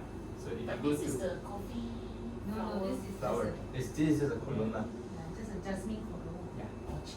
But Not the if you just wanna, bring back you wanna recall back what jasmine smells like. The 6 to for the cherry is fully ripened, Arabica 6 to 8, Robusta 9 to 11. So in this picture, which one do you think you want to harvest? So from 1, 2, 3, 4, 5, 6, 7, 8, 9, 10, 11, 12, 13, 14, 15. 9. 8. So it is here. This is where the coffees are fully ripened. This is on the right. This is just no seeds inside. Yeah, this is overripe. So what will happen? Overripe would taste very fermented. Okay. But some people like, right? Specialty coffee. So the fermented taste does not just come from this, it comes from the processing itself. Different style of processing produce very different kind of taste. If unripe, then? Huh? If unripe, Unripe cherries would taste very sharp in terms of the acidity. but you only get the bean, Yeah. How come the bean? Unripe no bean. Unripe, if it's new, there's no bean. If it's unripe, it's just does not contain enough sugar inside. The bean. Because the bean doesn't- itself, ah. it will absorb. It's hygroscopic. Oh. Yeah, it will absorb anything that's surrounding. Oh. That's why it's very important to store your coffee well. from the farm all the way to the cafe or all the way to the warehouse. Okay? Even if let's say your warehouse smells stinks, your coffee will absorb the stinky smell and it will result to your end cup. So you can treat aromatherapy for the beans. That's why when you go to any perfume shops, Yeah. they will give you coffee for you to smell. Yeah. Why? Because the coffee will absorb, and neutralize your sensors. Same goes to if let's say your fridge tends to smell, you can just get any coffee ground, just put it inside, then tomorrow your fridge will smell nice already. Not smell nice, like you will remove the stinky smell. Same goes to your car as well. Right? Okay, so a bright red cherry is the normal color for a ripened coffee. Okay, so this color actually. Okay, but there are also yellow bourbon and orange bourbon. So bourbons are a type of varietals as well. Okay, so if let's say it's a varietal of yellow bourbon, it will ripe in yellow color. If it's orange bourbon, it will ripe in orange in color. Okay, so this will take skillful farmers to evaluate or to identify whether it is ripe or underripe actually. Yeah. So moving on, these are coffee family trees. Okay. So comes the genus Acophea. So under Coffea, the main ones under Coffea you have Arabica and Robusta. Robusta, there are not much of varietals that have been explored. So not many things that we can check. But for Arabica, there are a lot more than this actually. Okay, these are just a little bit of it. So what was the coffee that was escaped out from Ethiopia? It was planted in Yemen. It was planted from to the entire world. It was this strain, this Typica. So Typica is a Latin word, okay, meaning ordinary. So a normal coffee. So these Typica varietals was the one managed to escape out from Ethiopia. It was planted first in Yemen. Okay? And in Yemen, it flew out to India. And from India, it flew out to the Dutch, to Indonesia, to Brazil. It was from the Typica strain that spread out to the entire world. Okay? So what's different is basically all from Ethiopia. Okay? So when the Typica strain was first comes in Bourbon Island, now it is called as Reunion Island. Okay? Funny thing happens that in Typica, it's in Bourbon Island where they plant in the Typica varietal, it comes out very different. Okay? It produces more fruit. Okay? And the end taste of this bourbon, in this coffee in bourbon, is more sweeter. It's slightly more pleasant than a normal Typica. So they call this varietal or this mutation as bourbon varietal. Okay? And then you can see also, ignore this, I'm not so sure why it's here, because these are also actually an heirloom. This is from Ethiopia. Okay, so from Typica you also have Maragoite. So these are also another example of mutation. So for coffees, you have hybrid and mutation. Mutation is when they self-mutate to become different species, a different varietal. So same goes to Maragoite. So a Typica varietal was arrived in Brazil, specifically in a place called Maragoite, okay, where it is planted the coffee there. What happens there? It grows, producing larger leaves, larger beans, so larger seeds. Okay, so hence it is called as Maragoite based on where it is actually grown. So that is how coffees are spread to the entire world. But in the end, it all comes from the Typica strain. So it's either through mutation or hybrid. So hybrid, it depends. It's either you took the cuttings.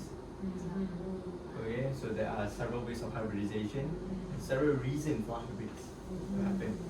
Okay, so one of the reasons is for ease of harvesting, pest resistant, temperature resistant, and so on. So these are the example of mutation. it is very important for you to also understand these varietals. Reason for it is different varietal is very different. If you taste a typica, a normal typica is like your normal durian kampung, and a geisha is like your Musang King. These two should taste very different. These two will be priced very different. Okay, right? So these are just an example. You have thousands of these four varietals inside. Okay. So moving on, harvesting. You only have 4 methods of harvesting. So the first one you will have is selective hand picking, and also regarded as the best method of harvesting. But it is very costly because it requires labor, more labor to be in and out of the crop 2 to 3 times during the harvesting period. Because as you enter in, definitely all the fruits will not ripe at the same time. Right? But in result, you will get the ripeness of the coffee only. Okay? So next is stripping. Okay, so from the single branch, like this, you just strip all out together. Okay? Even though there's leaf, everything will be mixed in together. Okay? Next is mechanized picking or derrick-a-derrière. So this is a hybrid, but it involves handheld or human help. But this part right here will have to beat the bush. Will be like this. So then the fruit will drop. Alright? Next is by mechanical harvesting. So mechanical harvesting can only be used for a flat land or a plateau. Okay? So this, even though it is mechanical, it is also regarded as one of the most consistent harvesting methods. Okay, what does it do, or how is it been done? You can see this tractor here. It will go through the bushes with the roller stick inside. Okay, to beat the bush and using it goncang the plant so that the fruit will drop and will be transferred into the collection tank here. Right, so there are 4 main methods of harvesting. So look at the difference between these two pictures. Look at how different a specialty coffee cherries and also a commercial cherries. You have a mix. These are hand picked. These are commercial stripping other than selective hand picking. You have a mix of colors. So mechanical. Mechanical is also the same. Okay? Anywhere there's a method to split the raw and ripen. Yes. So okay, so remember you have 60 to 70, 70 to 80. So 60 to 70, they will go as flat as it is. Whereas 70 to 80, you will have sorting. So that's what makes 60 to 70 and 70 to 80 differ in terms of price and market segment. So sorting still using hand, no machine for that. Sorting you have both, by optical sorter or hand sorter. Yeah. So you will sort based on 4 things. Density, they will be using a table called Oliver table, where the table is slightly slanted and it will shake, will vibrate. Okay, so first is the density, second is the size, okay, the size of the bean, okay, and then the color, okay, and then lastly is the moisture. So coffees will be sorted out based, and lastly is defect. So coffees will be sorted out based on these 5 things, either by mechanical or either by hand sorting. So for most 70 plus coffees will be sorted out after this, whereas 60 to 70, in order to mute down the unripe coffee, will just go down easy. So because if let's say for 70 and above you take around medium, you can taste the effectiveness of coffee still. Right? So moving on, coffee cherry structure. So in this segment, it is very important for you to understand the names. Why? Because in this structure, it involves in the processing method. Right? So first things first, you will go from 7 to 1. First is the outer skin. Okay? So the outer skin, you will have a byproduct. if let's say you depot it. Okay, so this is the example of the byproduct. We call it as cascara. Mascara. Okay, people dry this, process it to make tea. Like tea. Cascara tea. You can open it. There are people drinking it. Seems like tea what? Really tastes like tea. The flavoring notes will taste like dates, Mm. prune, Yeah, pruny smell, right? Mm. Like kismis. Wow. Yeah. Have The you juice tried the very cherry sweet. inside? Yes. Nice. I did not try the cherry, I did try the inside. Mm. Did suck the inside. How- Because as you open it, it's very sweet. The inside of the cherry is very sweet. Nobody eat that. Previously back in the days, the African tribes, they eat this fruit. We mix it with animal fat to make it like an energy ball Because of the caffeine. because of the caffeine. You see the seed is bigger than chew and Okay, so you have the outer skin and then the inside is the pulp. Okay, so in between the pulp and the bean, there's a sticky layer. We call it as pectin layer. So for this model, I can't show you. Yeah. Okay, so in between, inside is the pulp. So in between the pulp and also the parchment is where your your pectin layer or mucilage is. It's a sticky layer. If you open a cocoa before, And the and white the white. white thing, white. so it's actually about the same thing. Alright, and then after the pectin layer, you will have the parchment, which is this part. You can open it up. Oh, parchment still got like the coating. Yes. Oh. One foot. That's what we normally see. No, Nope. no, no. You can open it up. You open. Yeah. Yeah, this one is like you eat the Oh, got the. 蚕豆. Ah. Cute. Macam that kacang, Ah, candong. itu yang ya. The hearts like that. Yeah, so it is called. Oh, the husk called the No smell. No smell. Coffee will only produce smell after it is roasted. If it's not roasted, it will smell very grainy, Nothing. like rumput like that. So the Grass. husk lah. So this is the how. So it is called as hull or parchment. Okay, and then under the layer, you will have a silver skin. If you notice, if you look closely to your raw bean, there's another one more layer. Yeah, the rough This will one. be the husk actually. Hmm. Like here, there's another one. Yeah. So actually, this is the example of the product, the silver skin. If you look closely, Oh, like the peanut one ah. correct. Yeah, I can There's one feel. more layer. Yeah, play totally. See? This one is stick together. These are the silver skin. Okay, and then only you will have the bean. Okay, and then as you open it up, you have the center cut. So this is an example of what's inside your coffee cherry. Center cut is that line, is This it? one. So open it up. Center cut. Center cut is here. As you open But this up, this is the meat. this is the bean. Right. So you have to open it up. No, not masuk. So normally, what a normal coffee cherry would produce 2 seeds in a single fruit. Seeds ah. Yep. In a single fruit. Correct. So this is how the inside of a coffee cherry looks like. Okay, but there are some abnormalities where the coffee or the coffee fruit will only produce 1 single seed. So those single seed we call it as pea berry. These are example of pea berry. So this is abnormal. Not to say abnormal lah. This is what happens because the So it's like already bean mung bean. this is what happened because of the soil lacks in terms of the mineral called boron. You can look at the difference. The size is slightly rounded. Yeah, it's like a rugby ball. So Yeah, and it's not defect.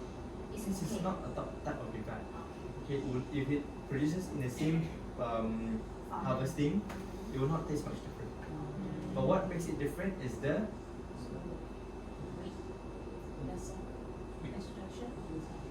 is the dense coffee. This coffee will be more dense than normal coffee because it is focusing on the nutrients will be focusing on only a single seed. Indonesian call this kopi jantan. Dantan ah. So Oh. is it more expensive or no? Actually, no. What makes is there anything special about this coffee? Actually, no. It will not taste any different from any other coffees. It is just that it looks cute. It's slightly different from normal coffee. It tends to be priced slightly different, slightly higher. Yeah. But it's not a form of defect.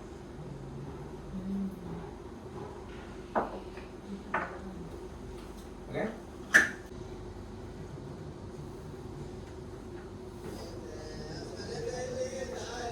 Is this a sorting? Yeah, something like Oh, so happy.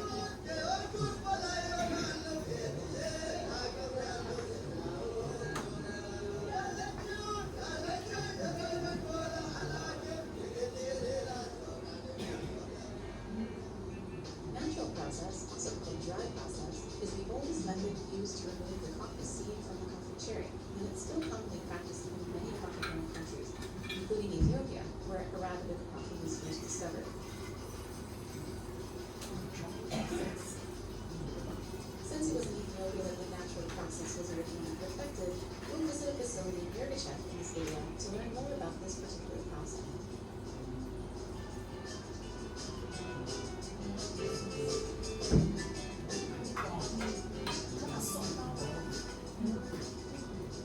Natural coffees are thought to have generally fruit beer profile than coffees processed in other ways. The flavor can be reminiscent of coffee cherry, blueberry, raspberry, or strawberry. Historically, natural or dry processing had been practiced in climates that are dry, warm, and sunny, without much humidity or cloud cover. Today, the technique is being adopted by producers all over the world who are interested in the profile that results from the longer fruit contact to the seed.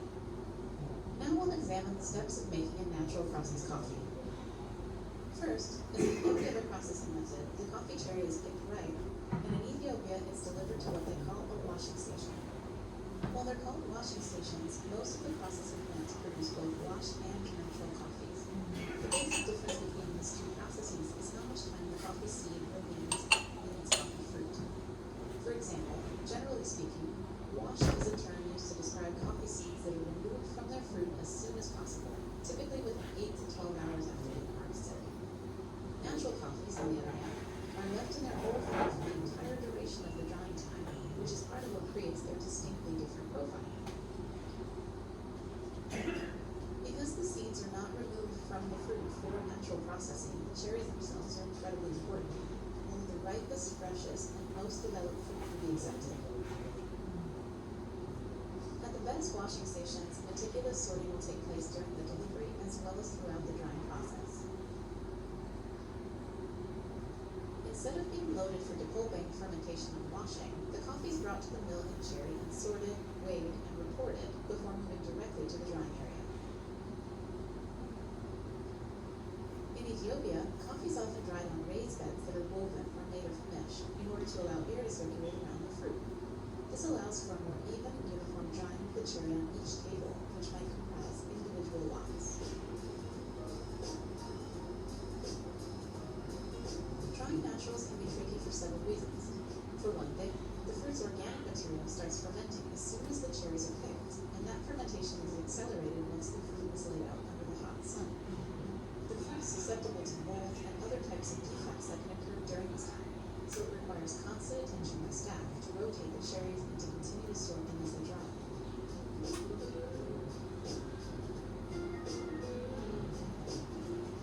Drying naturals also takes longer than washed or even honey coffees. It can take 3 to 4 weeks for the fruit to dry completely and for the seeds inside to reach the moisture content required for export in around 11%.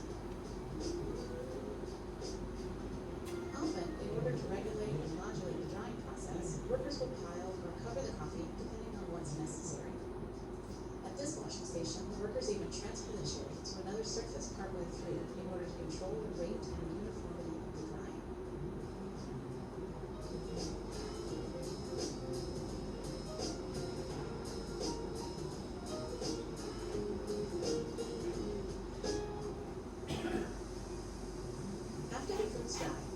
It's transferred to the dry mill, where the coffee and its cherry will be run through a humming machine, which uses friction to remove the fruit and the parchment layer.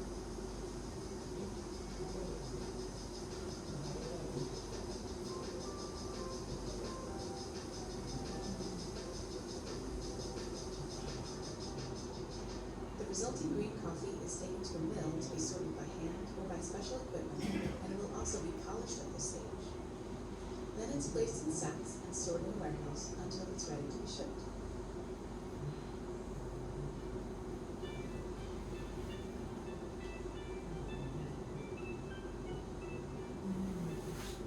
You need more? I have 2 more. Can? So this is the dry process, This is right? the What dry about process. the wet Yeah. wash? The methods and equipment used to perform this type of processing are different from place to place, but the design remains universal. It's designed to remove the coffee fruit from the coffee seed quickly and thoroughly after the coffee is picked, so that it can be dried clean in its parchment layer. In this video, we'll be exploring just one example of the wash process by following along with the producer washing his coffee in the highlands of Peru.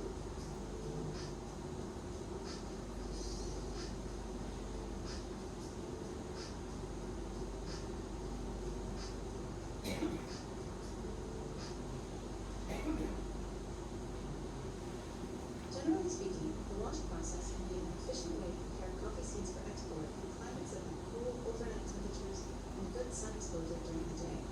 It's also a space saver for small producers who do their own wet milling and some of their own drying on their property, as we'll see in this video from Make It Oaxaca. To begin, coffee is harvested ripe when the coffee is dark red, bright red, purple, or yellow, depending on the variety or cultivar. The cherry is selectively picked by hand and carried to a receiving point. At this farm, the cherry is delivered to an area around a small mechanical pulping machine, which is equipment commonly found on farms in Latin America. Before being depulped, it's weighed, rinsed, and given its first sort for quality. Some producers do what's called a float test of their coffee cherries. They submerge the cherries in water and scoop off any cherries that float to the top of the tank, which is a sign of a defect. Whole coffee fruit is then put through the pulper. This machine squeezes the seed out of the tough cherry-like skin, which is known as the fruit pulp. The pulping typically happens as soon as possible in the wash process, usually within 8 to 12 hours of the harvest. After the pulping, the seeds are still covered in sticky fruit material, which is called mucilage. This mucilage is removed throughout the washing process. The sticky seeds are typically transferred to a fermentation tank. The pulp left over is usually used for compost or fuel, or it's discarded. Here you can see that the fermentation tank is made from ceramic tile, and the coffee is collected in a pile at the bottom of the tank. In this case, the sticky seeds are kept dry in an open fermentation cell, which means they're not submerged in water during the fermentation. The seeds will be left like this overnight to ferment in the tank.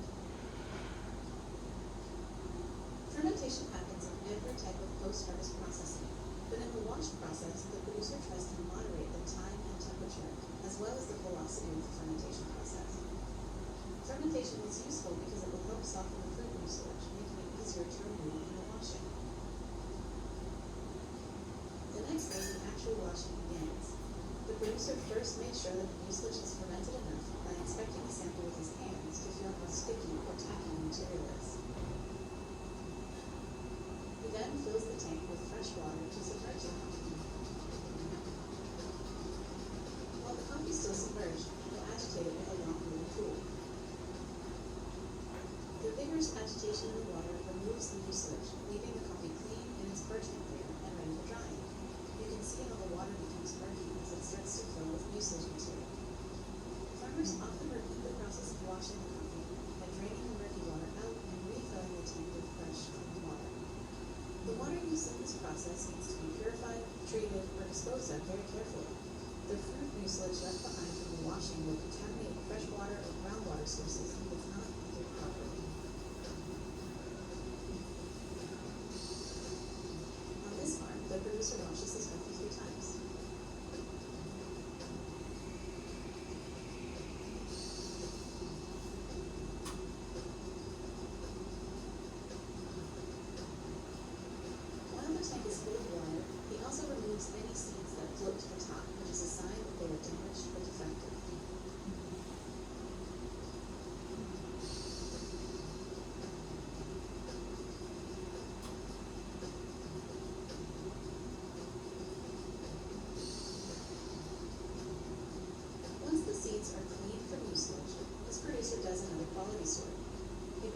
washed coffee to the drying patios and uses a portable sorting table that allows him to remove any of the remaining coffee cherry husks as well as defective or deformed beans.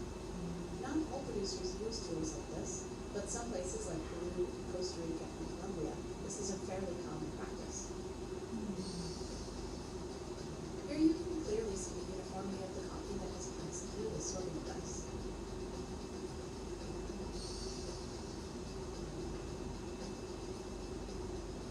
After the final sort, the producer brings the washed coffee to the drying surface and spreads it out. In this case, you can see that the coffee is being dried on tarps on a wooden patio under a plastic cover. The drying environment is designed to control the temperature and airflow in order to dry the coffees efficiently while preserving quality. The seeds are spread into a thin layer on the patio using a wooden rake. The coffee will be raked several times a day throughout the drying process to ensure that it dries evenly. This happens until it reaches an internal moisture of about 11%, which can take up to 1 or 2 weeks, depending on the weather. After the coffee is dried, it's transported to a storage unit or a warehouse in its parchment layer, where it will rest in sacks until it's ready to be exported. Then the parchment will be removed and the coffee Right. It's the pectin layer. Whereas for honey, it is different. In recent years, a processed method known as honey has become more common, especially in parts of Central America. While washed coffee has all of its fruit material removed as quickly as possible, including the skin and the mucilage, in a honey process, only the skin is fully removed, and the seed is allowed to dry in some or all of its fruit mucilage. Honey processing is not as widely used as some of the other methods, but it's increasingly found in places like Costa Rica and El Salvador. While it shares similarities with the Brazilian pulp natural process, there are differences to both the methodology and the results. As with any type of post-harvest processing, the steps involved vary from place to place. In this video, we'll look at how the Chacon family at Las Lajas Micronesia in Costa Rica achieves their coffee's distinct profiles using the honey process.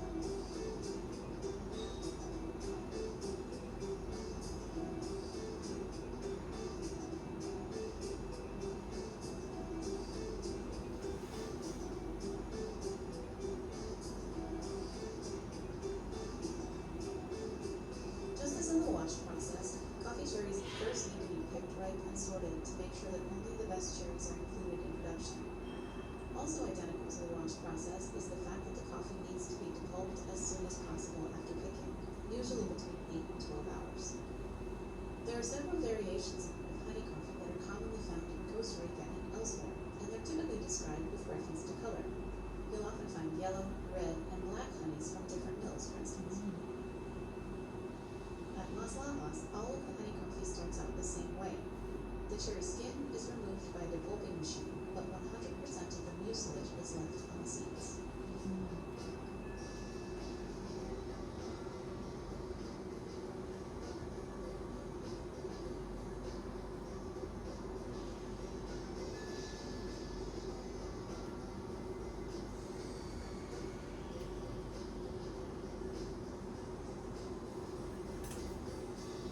The main focus of producing honey coffees at Las Lajas is in the drying phase.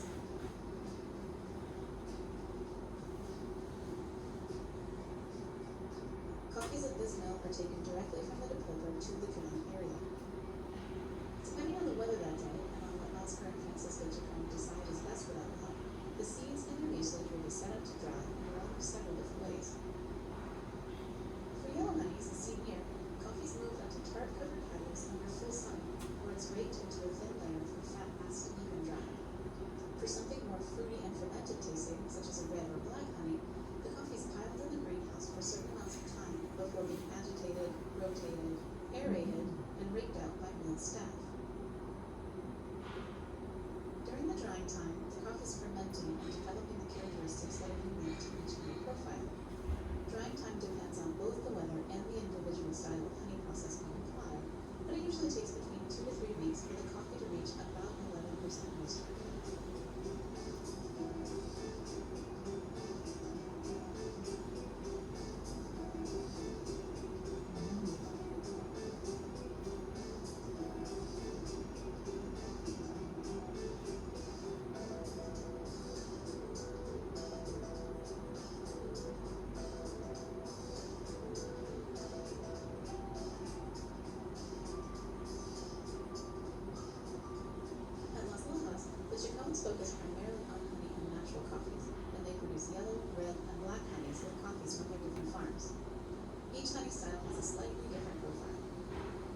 tends to be the most mild in terms of fruitiness, most closely resembling washed coffee.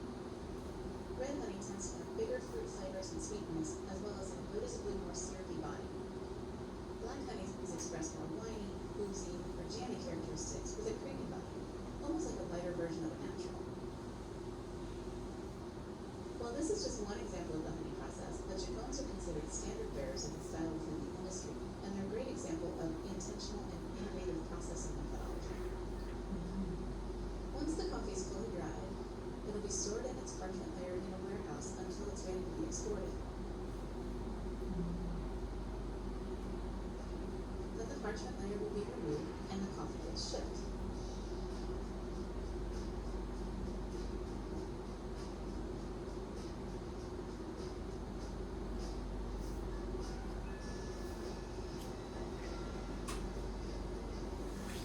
Hey. So honey actually is single wash, is it? Single wash. Now you see single wash, double wash, right? Yeah. Or honey wash, only dry honey away. just out and then Dry. left the sticky Correct. layer. Yeah, no Then wash. either you dry Or like dry, like fast or fast or drying slow. or the slow drying. The slow drying will have the fermentation. The fast drying maybe less fermentation. So it's a matter of how long do you dry it in order for it to reach either yellow, red, or black honey. So the longer time you'll get the black one, right? Correct. So the wash one is the most easy and fast way. Can you say most commercial one Is the wash. Most cheap, most It's natural. also natural one. But natural takes the longest. So how many percent is natural? How many percent is wash? How many percent? It really depends. Natural is the oldest processing method that was introduced. So in terms of how does the farmers evaluate in terms of which processing suits best for their coffee? So they have to try. There's no specific data on how much does the farmers uses for natural, because for some places that have no access to water, they have to use natural process. Yeah, but commonly most farmers nowadays they use modernized experimental processing, So mean wash. meaning from wash.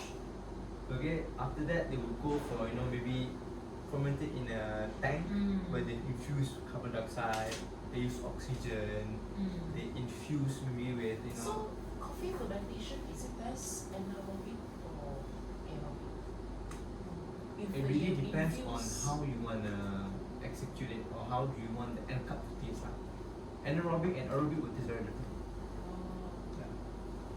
For coffee, you have carbonic maceration, aerobic, anaerobic. There's a video also for But this for us, processing. we need to go for aerobic. Need to, or is there any? Because our cultures like aerobic. No, the point of us making the fermentation is that to prevent the coffee go through aerobic. Prevent the coffee go to aerobic. Is that we use our specialty culture to dominate the aerobic fermentation instead of spontaneous fermentation, is it? Could it be lah?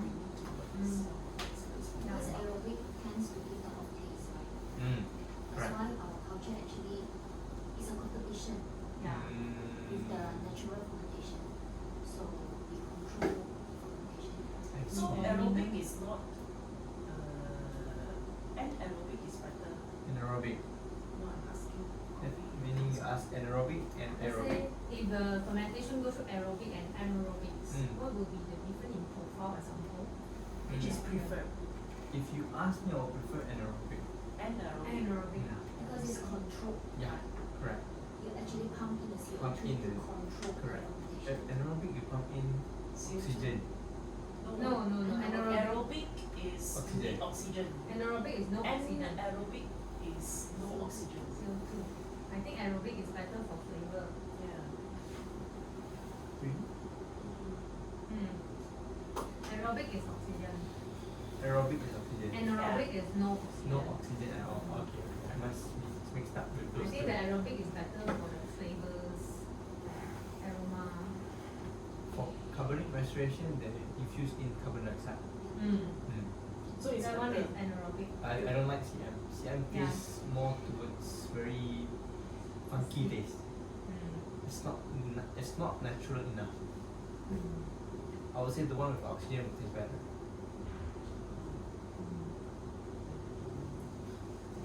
But then in the end you have to taste, you have to experiment all processing in order to match up with your coffee. There's no specific processing that suits best with your coffee. Some coffee would taste very nice using just natural.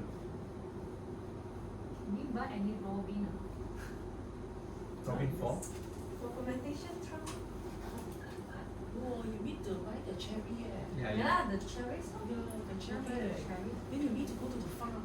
That's why I have to go to the farm to do the experiment. correct. Interesting. Because nowadays there are already like controlled fermentation yeast process. There are several Do processes. you know traders like Sukafina, Sukafina, I'm not so OFI? sure. The biggest trader is I know Scofi, Falcon, okay. these are the meat special.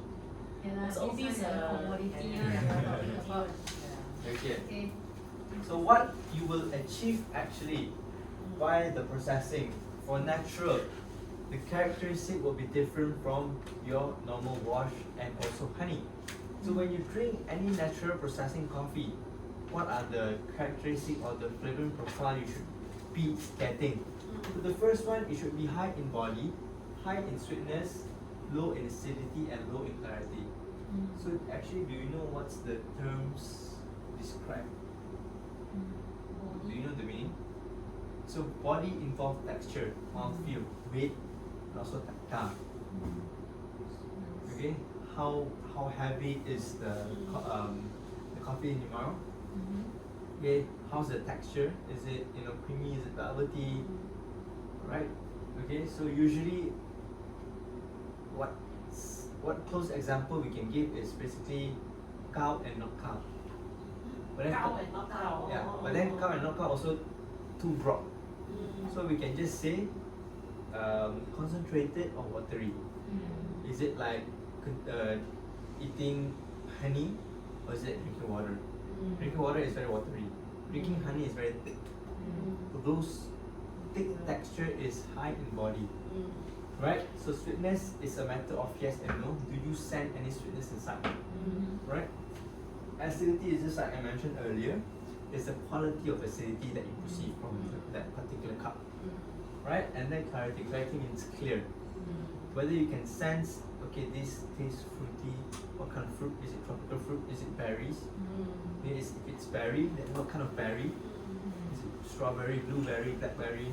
And then if it's blackberry, what kind of blackberry? Those are clarity, meaning clear. Right?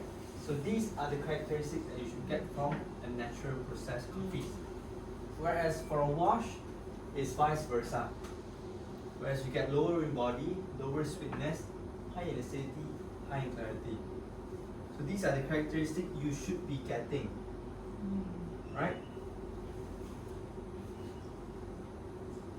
So next for honey. What are the characteristics you should be getting is high in body, high in sweetness, a balanced taste of acidity and clarity.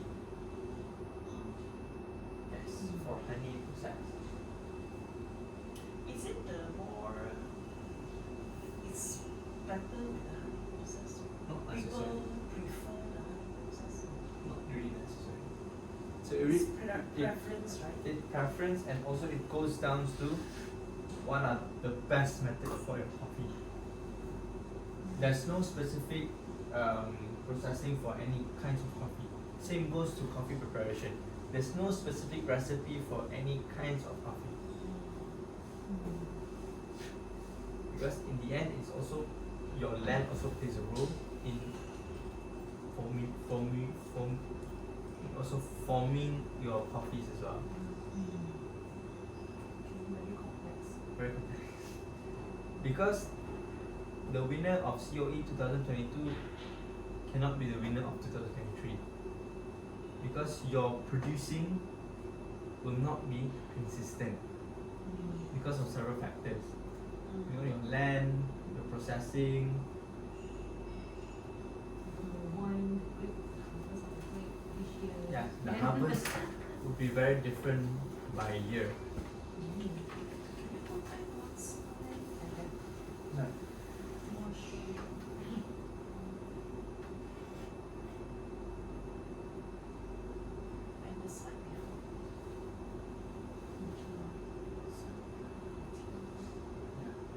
Basically, this is the explanation of based on the process now. Because what really important is you understand what dry is, what wash is, what honey is. These are concepts. Different farmers will have different way of doing things. Okay? So, but the baseline is natural processed coffee, are coffees that are sun dried together with the fruit, the whole thing. Okay? Whereas wash, okay, are coffees that has been depulped, removed the pulp, and also washed out the mucilage, and it is dried just together with the parchment only. Whereas honey, why is it called honey? Is because of the sticky layer of the mucilage that looks like honey. It's not like they add in honey inside. No. Why is it called honey? Is because of the texture of the mucilage that make it looks like honey. But that part also help in the fermentation. Correct. In the case. Correct. Because the mucilage part of the coffee is the sweetest one. It's the thing that I suck that tastes very sweet. It's the mucilage part. In this, the dry process or the natural process, when it's dry like that, then how you get the bean? It's by husking. If you notice, Is it easy to can we take one out?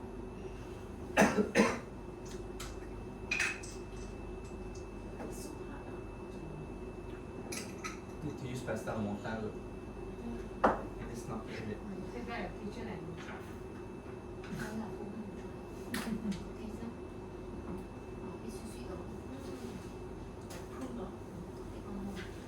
Okay. Okay.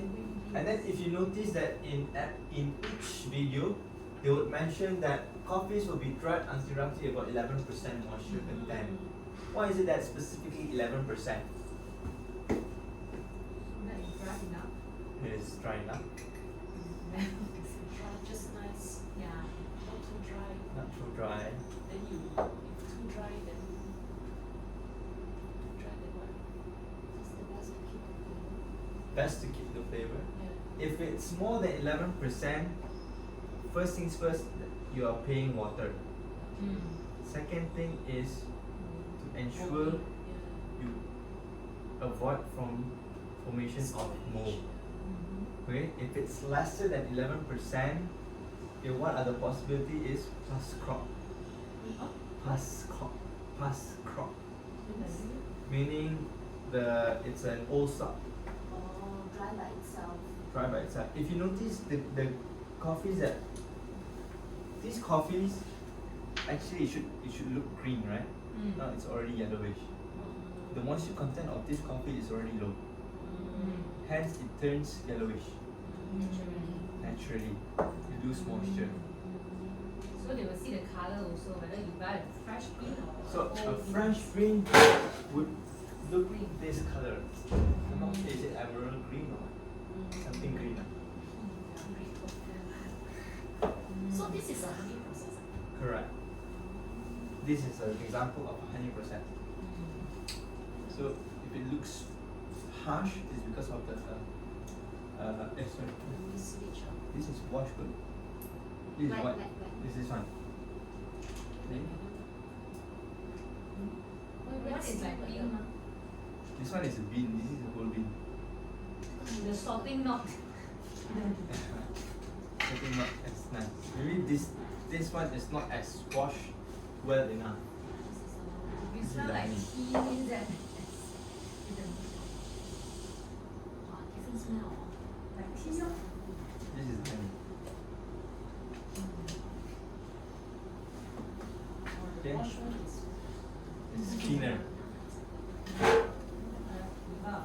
So there are two ways of drying. It's either through raised beds, or if let's say the places has not have enough much of space, they will use a mechanical dryer. to dry it out. Right. Next, green beans are sorted mostly by hand or machine. Again, so for by its density, size, color, defects, and also add in another one more is moisture. Okay. So let's have a look at what are the defects in green coffee. So first you have normal insect damage, whether you can see a small hole. Correct. Water damage, you can see the color, it turns moldy. Unhopped means there's parchment together still. Okay, sharp, whereas there's no center cut inside. You only have the outer part. Okay, moldy, floaters, dead beans. Okay, dead beans will have a different color. Okay, fermented, broken or pieces. Okay, faded, black, sour and immature. Okay, so these are an example of defects. So as of defects, you will also have primary and secondary defect.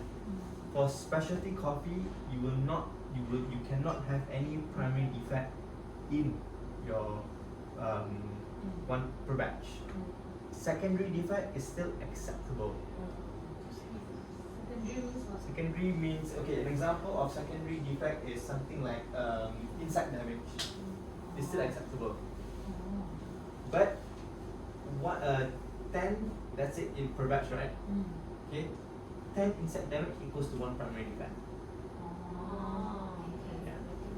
Yeah. They have their own calculation. Okay, but black or sour is equals to 1 primary defect. I will share you a chart in the group later. Okay. So next is evaluation. So these are the 10 criteria a cupper needs to evaluate in terms of identifying the score. So this is an example of the cupping score. So from 1 to 10. So let's go a little bit one by one. So the first criteria is fragrance or aroma. What are the two differences? Fragrance and aroma. Yeah. Fragrance is smell. Okay, aroma also smell.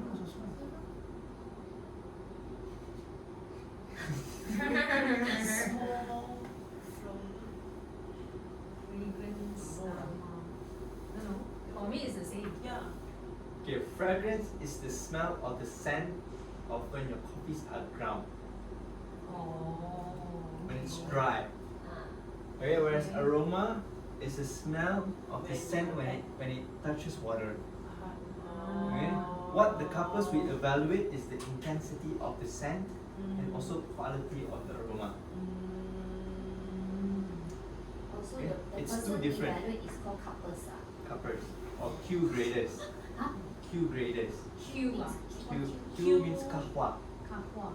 Q And grader. Q grader are Arabica coffee grader. So it's either they are called cuppers or Q grader. You need to certify, right? Yes. This kind of certification, in order for you to become a Q grader, it's going to cost you about 10,000 plus for a certification.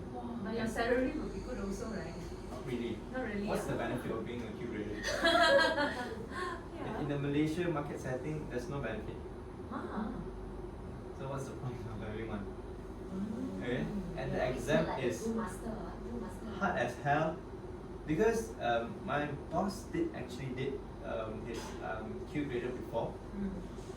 He failed once, and you get only one chance to repeat, and he passed on the second attempt. Okay, he did not brush his teeth early morning. He did not eat anything. He ensures that his palate are clear. You cannot eat spicy food. You cannot eat anything with milk. You have to ensure that your palates are sharp. For smokers, it won't help. For someone who likes spicy food, it won't help. Okay, if you eat curry before that, it really seriously won't help. But if your coffee bean are certified by Q grader as what is the score, then you can sell it more expensive, right? Yes. You can work for the coffee traders. It's like something like if let's say you bought a second-hand handbag, maybe for 20 ringgit.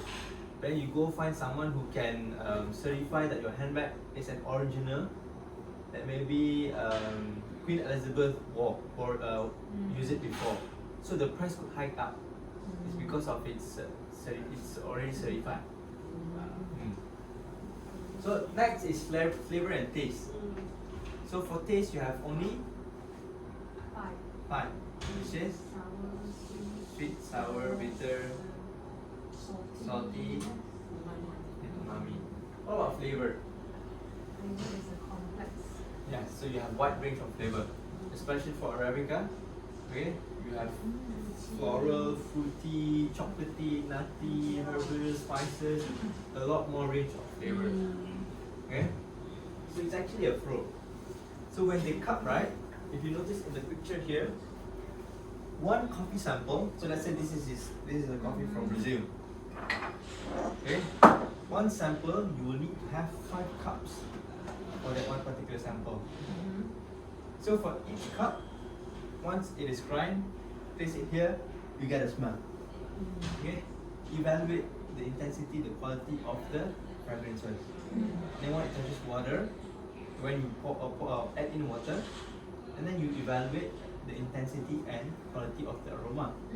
Okay, once done, only then you taste.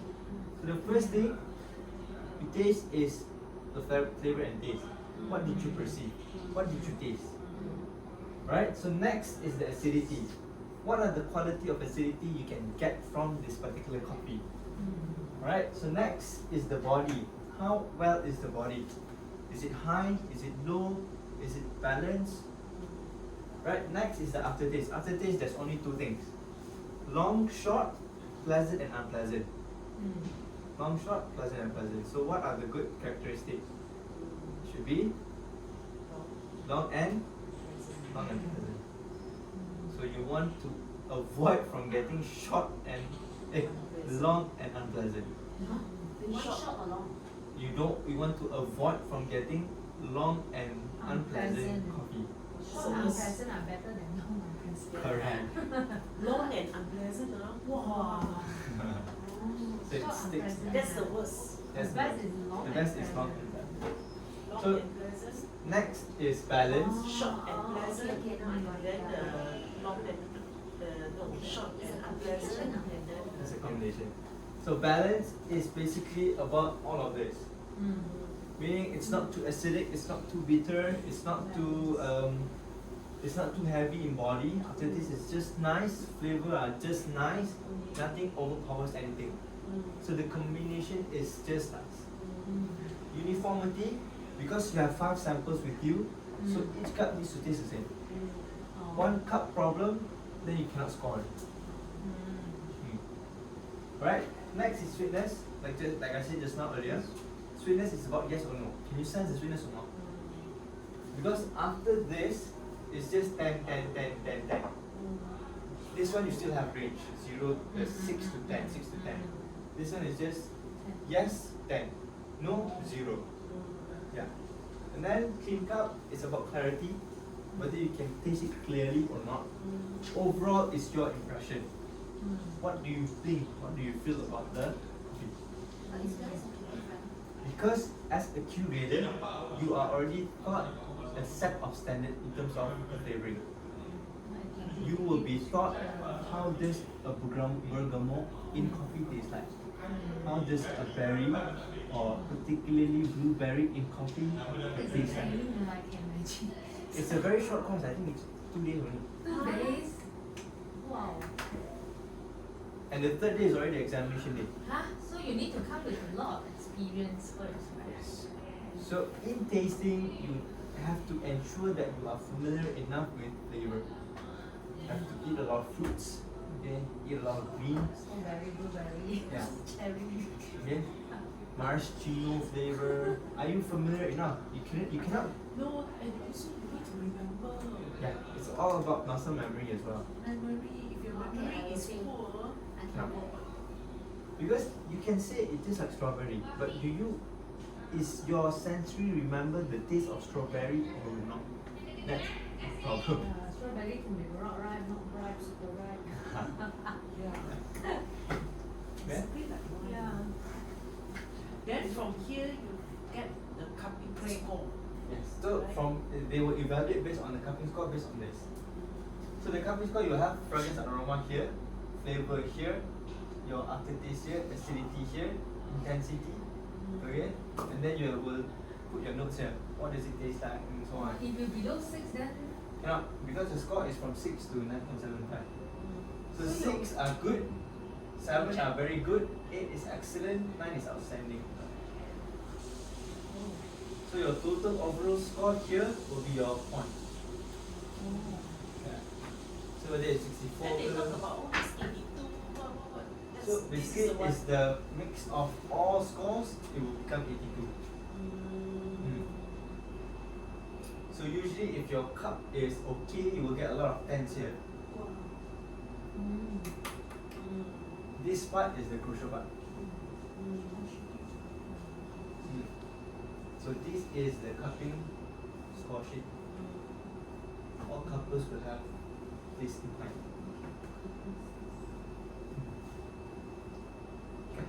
so you have a bad quality one, the score is 5, then definitely Usually if it's bad, we will just give a 6. bad on Yeah. 6. Because it's here. Your guideline is here. Your good is not good enough. So they are very gentle. I mean, they are they never have thing below 6 one. Okay lah, still give They it are six. so yeah. Okay, so after that, only then it will be back. So all beans are back and an average of 60 kg to back. So why is it 60 kg? No, the other one not 50. Why not Because 50? human can carry maximum 60. 60. It's based on the Oh, really ah? occupational I guess health that- and safety standards. Oh, 60 is a lot, It's a eh? lot ah. Not 50 meh? Why 60?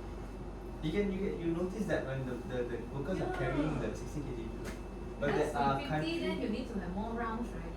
Less Yeah. than 10. So it's a balance. I think. So there are several countries who go up to 70. 60 I cannot.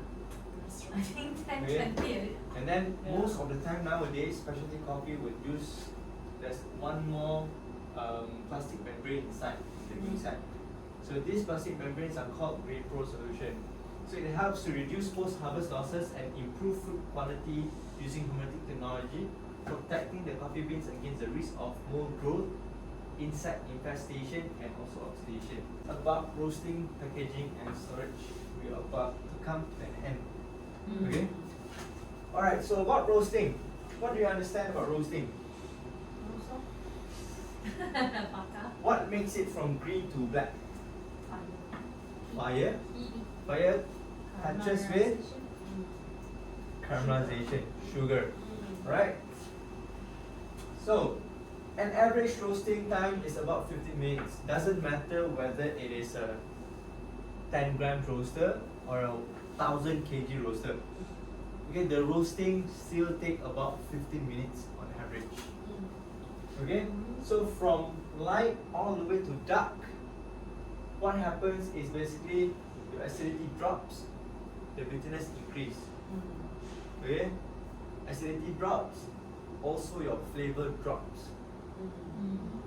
Okay, as you go lighter, the bitterness decrease, acidity and flavor will increase. Because when you go dark, you are muting a lot of things. You are only highlighting the bitterness taste, the smoky taste. That's all. Oh, the nutty. Oh. Chocolatey, nutty. You can perceive, okay, those flavor from medium to medium dark. Okay. Also, beans from Brazil or Colombia would tend more nutty, chocolatey taste. Okay. What kind of nut? Okay. Also, what kind of chocolate? Is it like dark chocolate or is it cacao nibs taste? Roasting temperature? Roasting temperature, so it varies. Varies. Mm. That's Okay. why the one is less heat. Less. They faster time. Heat will be the same. So if let's say on an average, when you bake, right, you have to preheat your oven, right? Same goes to roasting. So before you start to roast, you have to preheat your drum first. Okay, so we have a charge temperature. So let's say it's a range of about 180 to 250 degrees Celsius. Those range. So So if let's say you put a charge temperature of 200 degrees Celsius, so once your drum temperature reaches 200, it is where we releases off the coffee bean inside. Okay? So let's say you put a charge temperature of 200 degrees Celsius. This is an example. These are charge. Okay? So as you drop your coffee bean in, what happened? So the temperature will drop. Okay, what? Until to a point where it starts to increase back. Okay? So at this rate, you find to a point where they have equilibrium. Okay? The coffee bean and the drum at the same state. This is where you call it as the turning point. Okay? It is where your beans are already absorbing too much heat. It starts to release it off. Okay, this part right here is endothermic. Here is exo.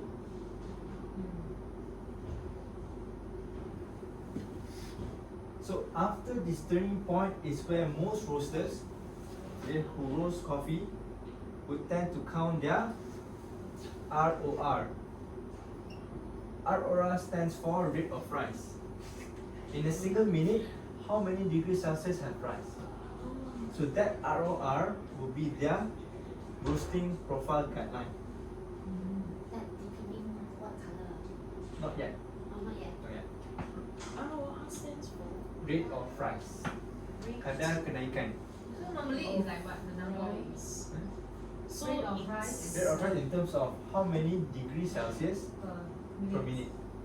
How many degrees Celsius increases per minute. So here is where what happens is Maillard reaction. So caramelization is also part of Maillard. What makes the coffee from green turns to black is the sugar. Okay, it starts to turn browning. Okay, so from green it starts to go yellow. Okay, so from yellow it goes brown, light brown, brown, and then all the way down. It changes color is because of the sugar inside. Okay, so basically they want to count, and what they want to achieve is to find the, in roasting you will have two cracks happening. So you will have first crack. It's basically from light roast to medium roast. Okay, how do you hear the first crack? It's like the popcorn sound. Okay, so also first crack, your coffees are releasing steam. Okay, and then comes second crack. Second crack is basically medium roast to dark roast. Second crack is also your coffee bean is expanding in terms of size. How to hear the second crack? The second crack will be very slightly more muted. It's like the sound when you pour water on ice cube. You can hear it. It's very soft, right? That is the second crack sound. So to determine whether you want to play dark, medium or light is based on the crack sound. So this crack sound is in between at 15 minutes. This whole thing is 15 minutes. Correct.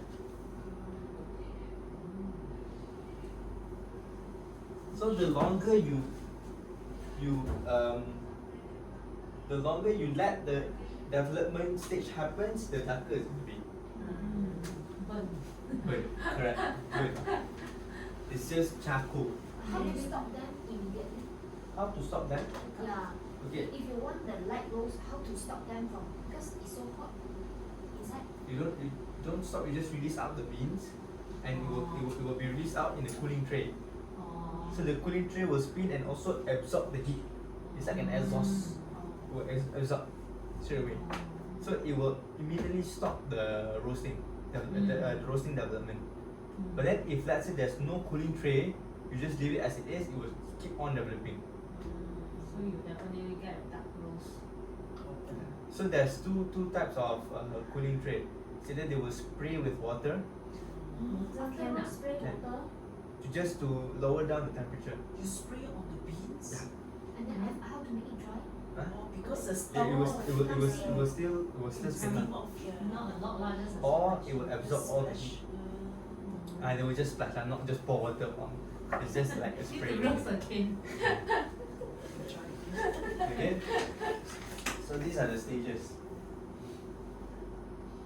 Any questions so far? So roasting level is also a matter of preference. Then But the then temperature, how they choose? temperature is based on the density. In terms, is based The on the size. moisture. The moisture, but normally it's 11, right? Normally, Mm. but then in the commercial world, you won't get consistently 11. It will drop. It's either it will drop or it's too much. Oh, so it will So turn any red. roasters is very important for you to have a moisture meter in order for you to count properly whether it's 11% or not. Then if not enough, continue. Once they stop, they can reverse it. Yeah. Then means Waste no of- good means burn. That's why in any competition setting, a roaster's job is a very important job. If your roaster is not skillful enough, because definitely in a competition setting you will get very high quality coffee. High quality coffee is very costly. Okay, that particular coffee maybe will cost you thousands for just like 10 kg.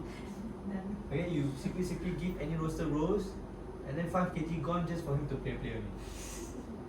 That's your cost, Yeah. so they also have a certified So when you roaster. roast, Yeah, definitely. Oh. But then if let's say it's just a cheap one, you just want to play with it, it's up to you. You can just roast it from home also can. You need to start with the cheap one, Like roast practice. peanut lah. Like roast peanut like that can on the pan. Also can. You see coffee from farmer, even barista also now not even to barista. Okay. Alright. Interesting. So next is about packaging and storing your coffee. So best is to store your coffee underground. Ensure that your coffees are in state of whole bean, still. Okay, never ever ask the barista or the roastery to grind your coffee. Okay, keep it back in the original packaging. Make sure that your packaging is airtight. Okay, protected from light. Okay, any form of light, either your normal light or your sunlight. Okay, and then thermally protected. Okay, make sure that it is not transparent. The packaging is not transparent. Okay, shelf life, and never ever refrigerate your coffee. Why? It will disrupt the moisture content. Freezing? Freezing, no issues. You can freeze, but there are conditions where you are allowed to freeze. You can only freeze it if you pack it for a single use only. Cannot freeze. Cannot or come in, freeze cannot. or It will definitely kacau the moisture. So the best preservation basically is freezing lah, then you block everything. Correct. Best way to preserve it longer, but you need to pack it per dose. Let's say your normal use is like 16 grams, so you have to pack it in a small package, 16 grams, Vacuum pack, wow, so and vacuum seal. or imagine your geisha. Otherwise you'll absorb your chicken smell. True, if you don't vacuum seal it, yeah, they will chicken absorb geisha, it. oh my god. Brand's essence. They that one got Specialty coffee lah. So do you know one interesting fact is the Pati Ayam brand essence, right? They put coffee. No. They put coffee. They are the best substitute to keep you awake. What? Sorry? They are a better substitute to coffee to keep you awake. Yes. Why they put coffee lah? Not so sure what's the content, but they are better. Because for coffee, it will make you awake, but it will not make your mind awake. Your mind is not alert enough, but you are awake.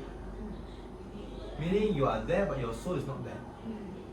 Maybe the How come peptide. you also have research on that? Exact time you drink. We compare. But Pati Ayam will give you a better concentration. Wow, this one they go brands I can sell. Yeah. But Can make not a an lot of application people for know lah. us. Yeah, lor. Seriously. So only drink pati ayam in morning, Yeah. not at night when you want to sleep. lah. Don't lah, don't. But we That- normally that cannot sometimes This one use the wrong brand. At the wrong time. I thought that before sleep you drink a pati ayam. Okay. Because to some people coffee does not work anymore. So it will no longer make you activated enough. It's very sensitive, they cannot sleep. Morning they drink at night they also have to sleep. So I sensitive. have the heart very fast if I drink the That's normal because our body have three adenosine receptor. Our adenosine receptor will receive the caffeine. So the one is very sensitive lah, so they So we have one in our brain, in our heart, and also in our digestive system.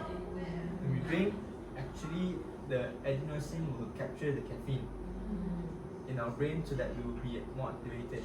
Okay, more I would say more awake. Okay, if it's in the heart, it will start to pump faster. Okay, hence also in the digestive system, it will make it more ease of So you some to people go after business. they drink they will need to go toilet. Yes, but is it not because of the caffeine level? it will also affect by the caffeine level as well. The higher caffeine level that you consume, it will be more faster in terms of the So I need heartbeat. to buy Arabica lah. Yes. Chicken essence, you need to go to your brain. Okay. Alright, so next, the shelf life of your coffee. So from farm to warehouse, you can only store about 6 months, and then from warehouse to roasted about 1 year. Okay, once your coffees are roasted, it needs to be in a period of off-gassing for about 5 to 7 days. Means what? Off-gassing means you let your coffee breathe for a while. Okay, what it will off-gas is basically the CO2. Okay, if let's say you buy coffee that is just freshly roasted, it will not taste good. It will not taste anything. Because the flavor, the sugar, everything is coated by the CO2. It's going to be very hard for you to configure the grind size. It's not going to be consistent. Okay, it's going to be very hard for you to tune in the coffee. And it's not going to taste as nice. Okay, so you have to ensure that when you get coffee, it needs to be rested between 5 to 7 days after the roasting date. Alright, then for commercial, normally for nitrogen flush, it will be nitrogen flush. If it's unopened, the shelf life will be 1 year. Whereas for non-commercial, unopened, the shelf life is about 1 to 2 months. Okay, unopened, yeah. But once both are open, the shelf life is about 2 weeks only. Okay, the peak time is at the 7th day. Okay, the first week. Okay, after the second week, it starts to degrade in terms of quality. Once you ground your coffee, the shelf life is just 15 minutes. Then gone. It starts to oxidize. It starts to go stale. That's why a lot of barista, a lot of professionals emphasize so much on the freshness of the coffee. Okay? Maybe for G, she doesn't mind lah. That's why you can buy those coffee powder already I've grind. been drinking. Yeah. So still coffee tends to just taste bitter. You will not perceive much flavor. No acidity also. Yeah. Because in 60% of your coffee experience drinking is the aroma. Without the aroma, your coffee is just gonna taste rather flat. And with the aroma, it's gonna complement your whole experience of drinking. Right, so You need to appreciate coffee. So these are the several brew methods. So you will have espresso, where you will make it through the machine, and everything else, which is either by immersion, where you steep your coffee together with your water, or percolation. Percolation are those pour over. Okay, immersion are like a French press. You pour your coffee, just pour water and let it steep. Okay. So these are several tools that you can make for coffee. This is your commercial cafe coffee, your home use machine. This is a bud brewer, mainly for black. This is a mocha pot, stovetop coffee maker. These are siphon, that's vacuum method, right? So basically, you just store your. It's just a methodology. Nothing really distinct in terms of taste. It's just that how it is made looks very scientific. Scientific. Okay. Right, because you will just pour in your coffee inside here, okay, and water inside, and then once it is heated up, it will go up. Okay, it will be brewed here, and then once you turn off the fire, it will drop back, and it will be filtered with the cloth filter here. Okay, and then this is a French press. I think everyone has handled a French press before, right? This is a Turkish pot where they brew it under a hot sand. Yeah. Yeah, this is a clever. This is a triple set that combines immersion and also percolation together. There's a locking mechanism here. Okay. This is a Chemex AeroPress. Also involve percolation and also pressure. Yes. Yeah, and then this is a normal V60. So the best way would be espresso. It depends on how do you want the coffee to be. If you want it to be concentrated, then espresso is the best way. If let's say you don't have any espresso machine at home, you can use this to substitute to espresso taste. But if you want something more cleaner, something more tea-like taste, go for this. Okay, because these have a filter paper with it. The filter paper helps to filter out the oils. What makes it harsh or dry is the oil. What makes it heavy body is the oil. So coffee, Robusta coffee tends to be heavier in body because it contains more oils inside. Yeah, what makes it stale is the oil. Yeah. What makes it taste rancid, what makes it taste bad is the oil. So steaming no. So if let's say you have still coffee at home, it's fine. You can still use it, but you can double filter it. So you filter as much oil as possible, so to not make it taste as bad as it is. Then the pour over press. Yes, definitely. So that's why it is very important to understand your brewing method to suit up with your preference. And specialty coffee normally we use pour over Yes. to Because most specialty coffee would taste similar like tea-like taste. What influence the acidity? Example, I don't like so acid one. Is the beans or also brewing method as well? It's the beans. Because coffee naturally is brewed into 3 different stages. We call it as polyphasic emulsification, where coffees are only 30% soluble in water. Okay, so let me draw. Better understanding. So So basically next time you don't drink coffee, you drink pati ayam. Better for your brain. okay, so basically your coffees are only 30% soluble in water. Okay, the rest are the cellulose or fiber. these are the things that you knock out just now. Okay? That's why actually your coffee can only be brewed once. It's not like those at Walmart where you brew 2 to 3 times. No, your coffees are just 20%. But within this 30%, from 0 to 30%, it is brewed into 3 different stages. The first 18% is the acidity. 18 to 22% is the sweetness. The remaining 8% is the sweetness. So if let's say, what could be the measures to reduce the acidity? One is to option for a dark roasted coffee. Second is try to reduce the front part. How? How? So if let's say you are brewing it, let's say for espresso. Okay, espresso, right? Yeah? So you brew. So from let's say 30 seconds, so 0 to 30. When you drink out. Okay? Huh? Okay. So let's say you want to reduce this. What you can do? Let it flow first, Let it flow. then you add in.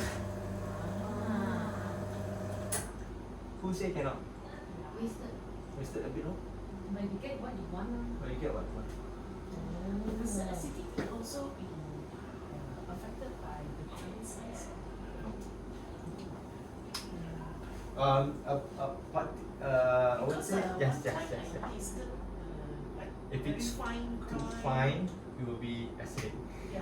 If it's too cold, also it's gonna be acidic as well. Because of the Because it's extraction, under it's more extracted. efficient. More Yeah, extraction. yes, correct. So the grind size will also plays a role in terms of giving you the acidity or the bitterness taste. Yes,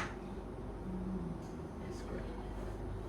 That's why the barista will Fine tune the grinder the every morning. grinder and also the time to extract to know whatever brand which. Correct. So that makes the barista a good barista, bad barista. Yes. So every barista needs to have these foundation skills to at least kick off their career.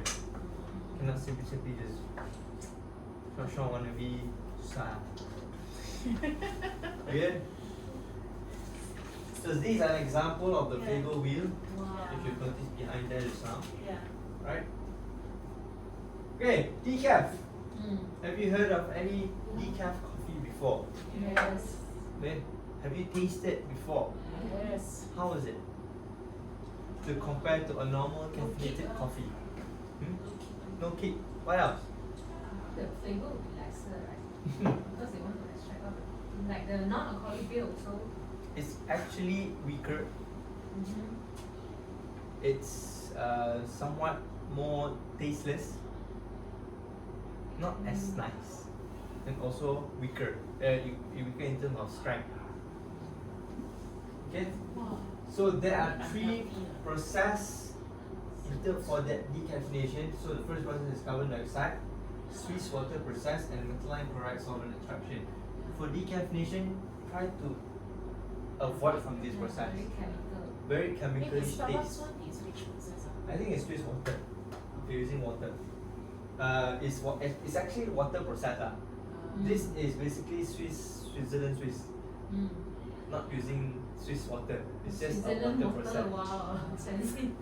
Okay? It is just the process was introduced by the Swiss. Oh. Okay. Use infused water to Right?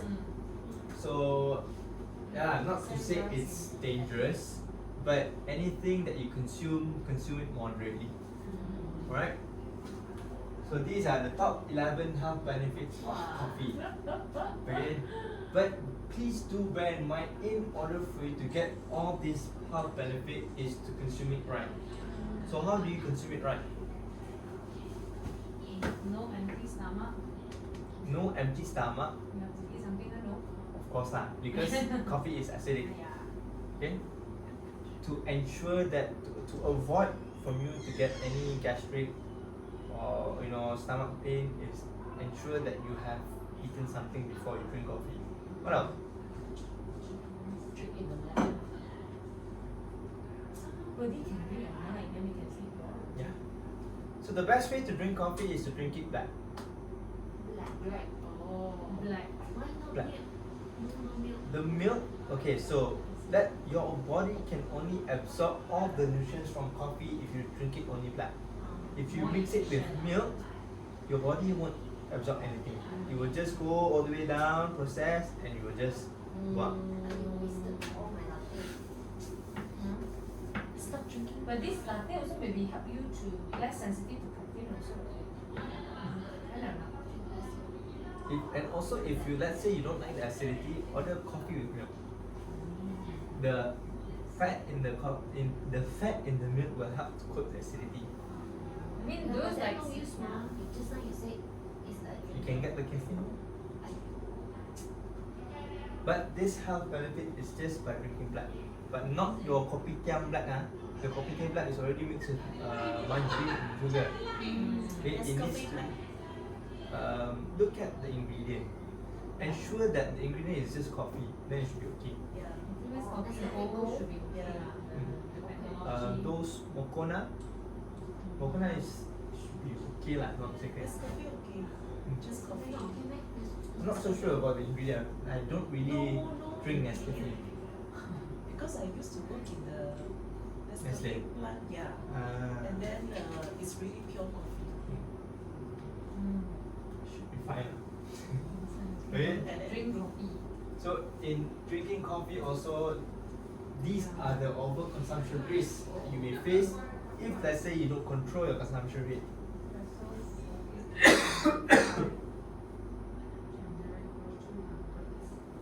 So you can drink more espresso.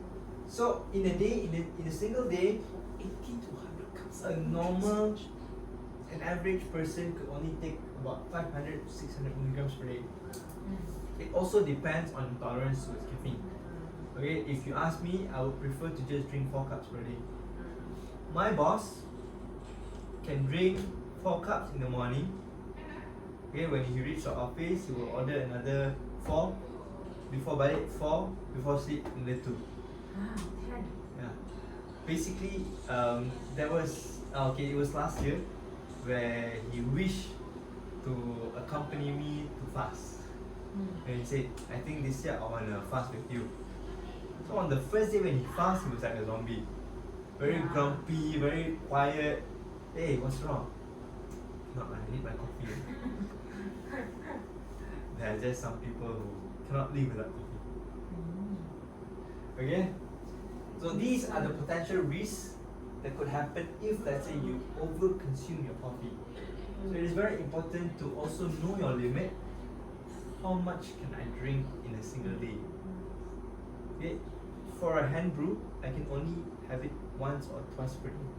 More than that, I start to feel So you cannot finish. yeah.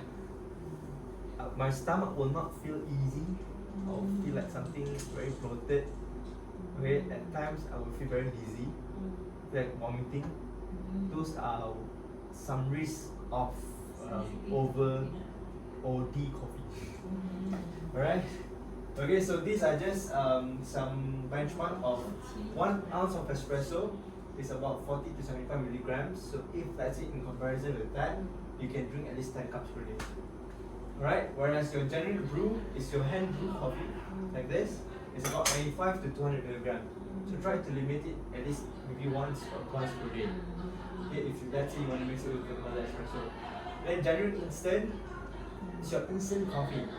But then it really depends on what kind of instant that you're using. So as a general guideline, it's about 27 to 173 milligrams. So from here, also if let's say you've been consuming coffee for the past years, also try to know your limit of drinking. Okay. Last but not least, these are the comparison of one coffee to a drink. So basically, to conclude, this is about 1 cup of coffee is equivalent to 2 cups of yes, because they extract it long. Okay. How long will be higher caffeine? Yes. Ah. The more the longer the water contact time, the more caffeine is produced. Okay, so 1 cup of espresso would be equivalent to 2 cups of tea. 1 cup of coffee would be equivalent to 3 cups of chocolate. 1 cup of espresso, 1 tin of Coke is equivalent to 2 cups of espresso. 1 tin of your Red Bull is about 3 espressos. With that, ladies and gentlemen, no gentlemen, ladies. Okay, that is all about your introduction to coffee. Journey from bean to cup. Thank Thank you. If you don't mind, you can scan it here and share your training experience.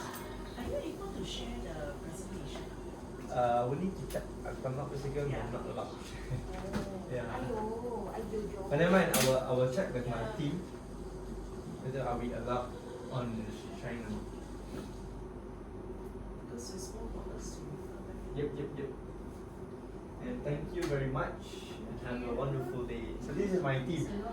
This is our academic director, my GM, he was next door, our roaster, and our academy manager.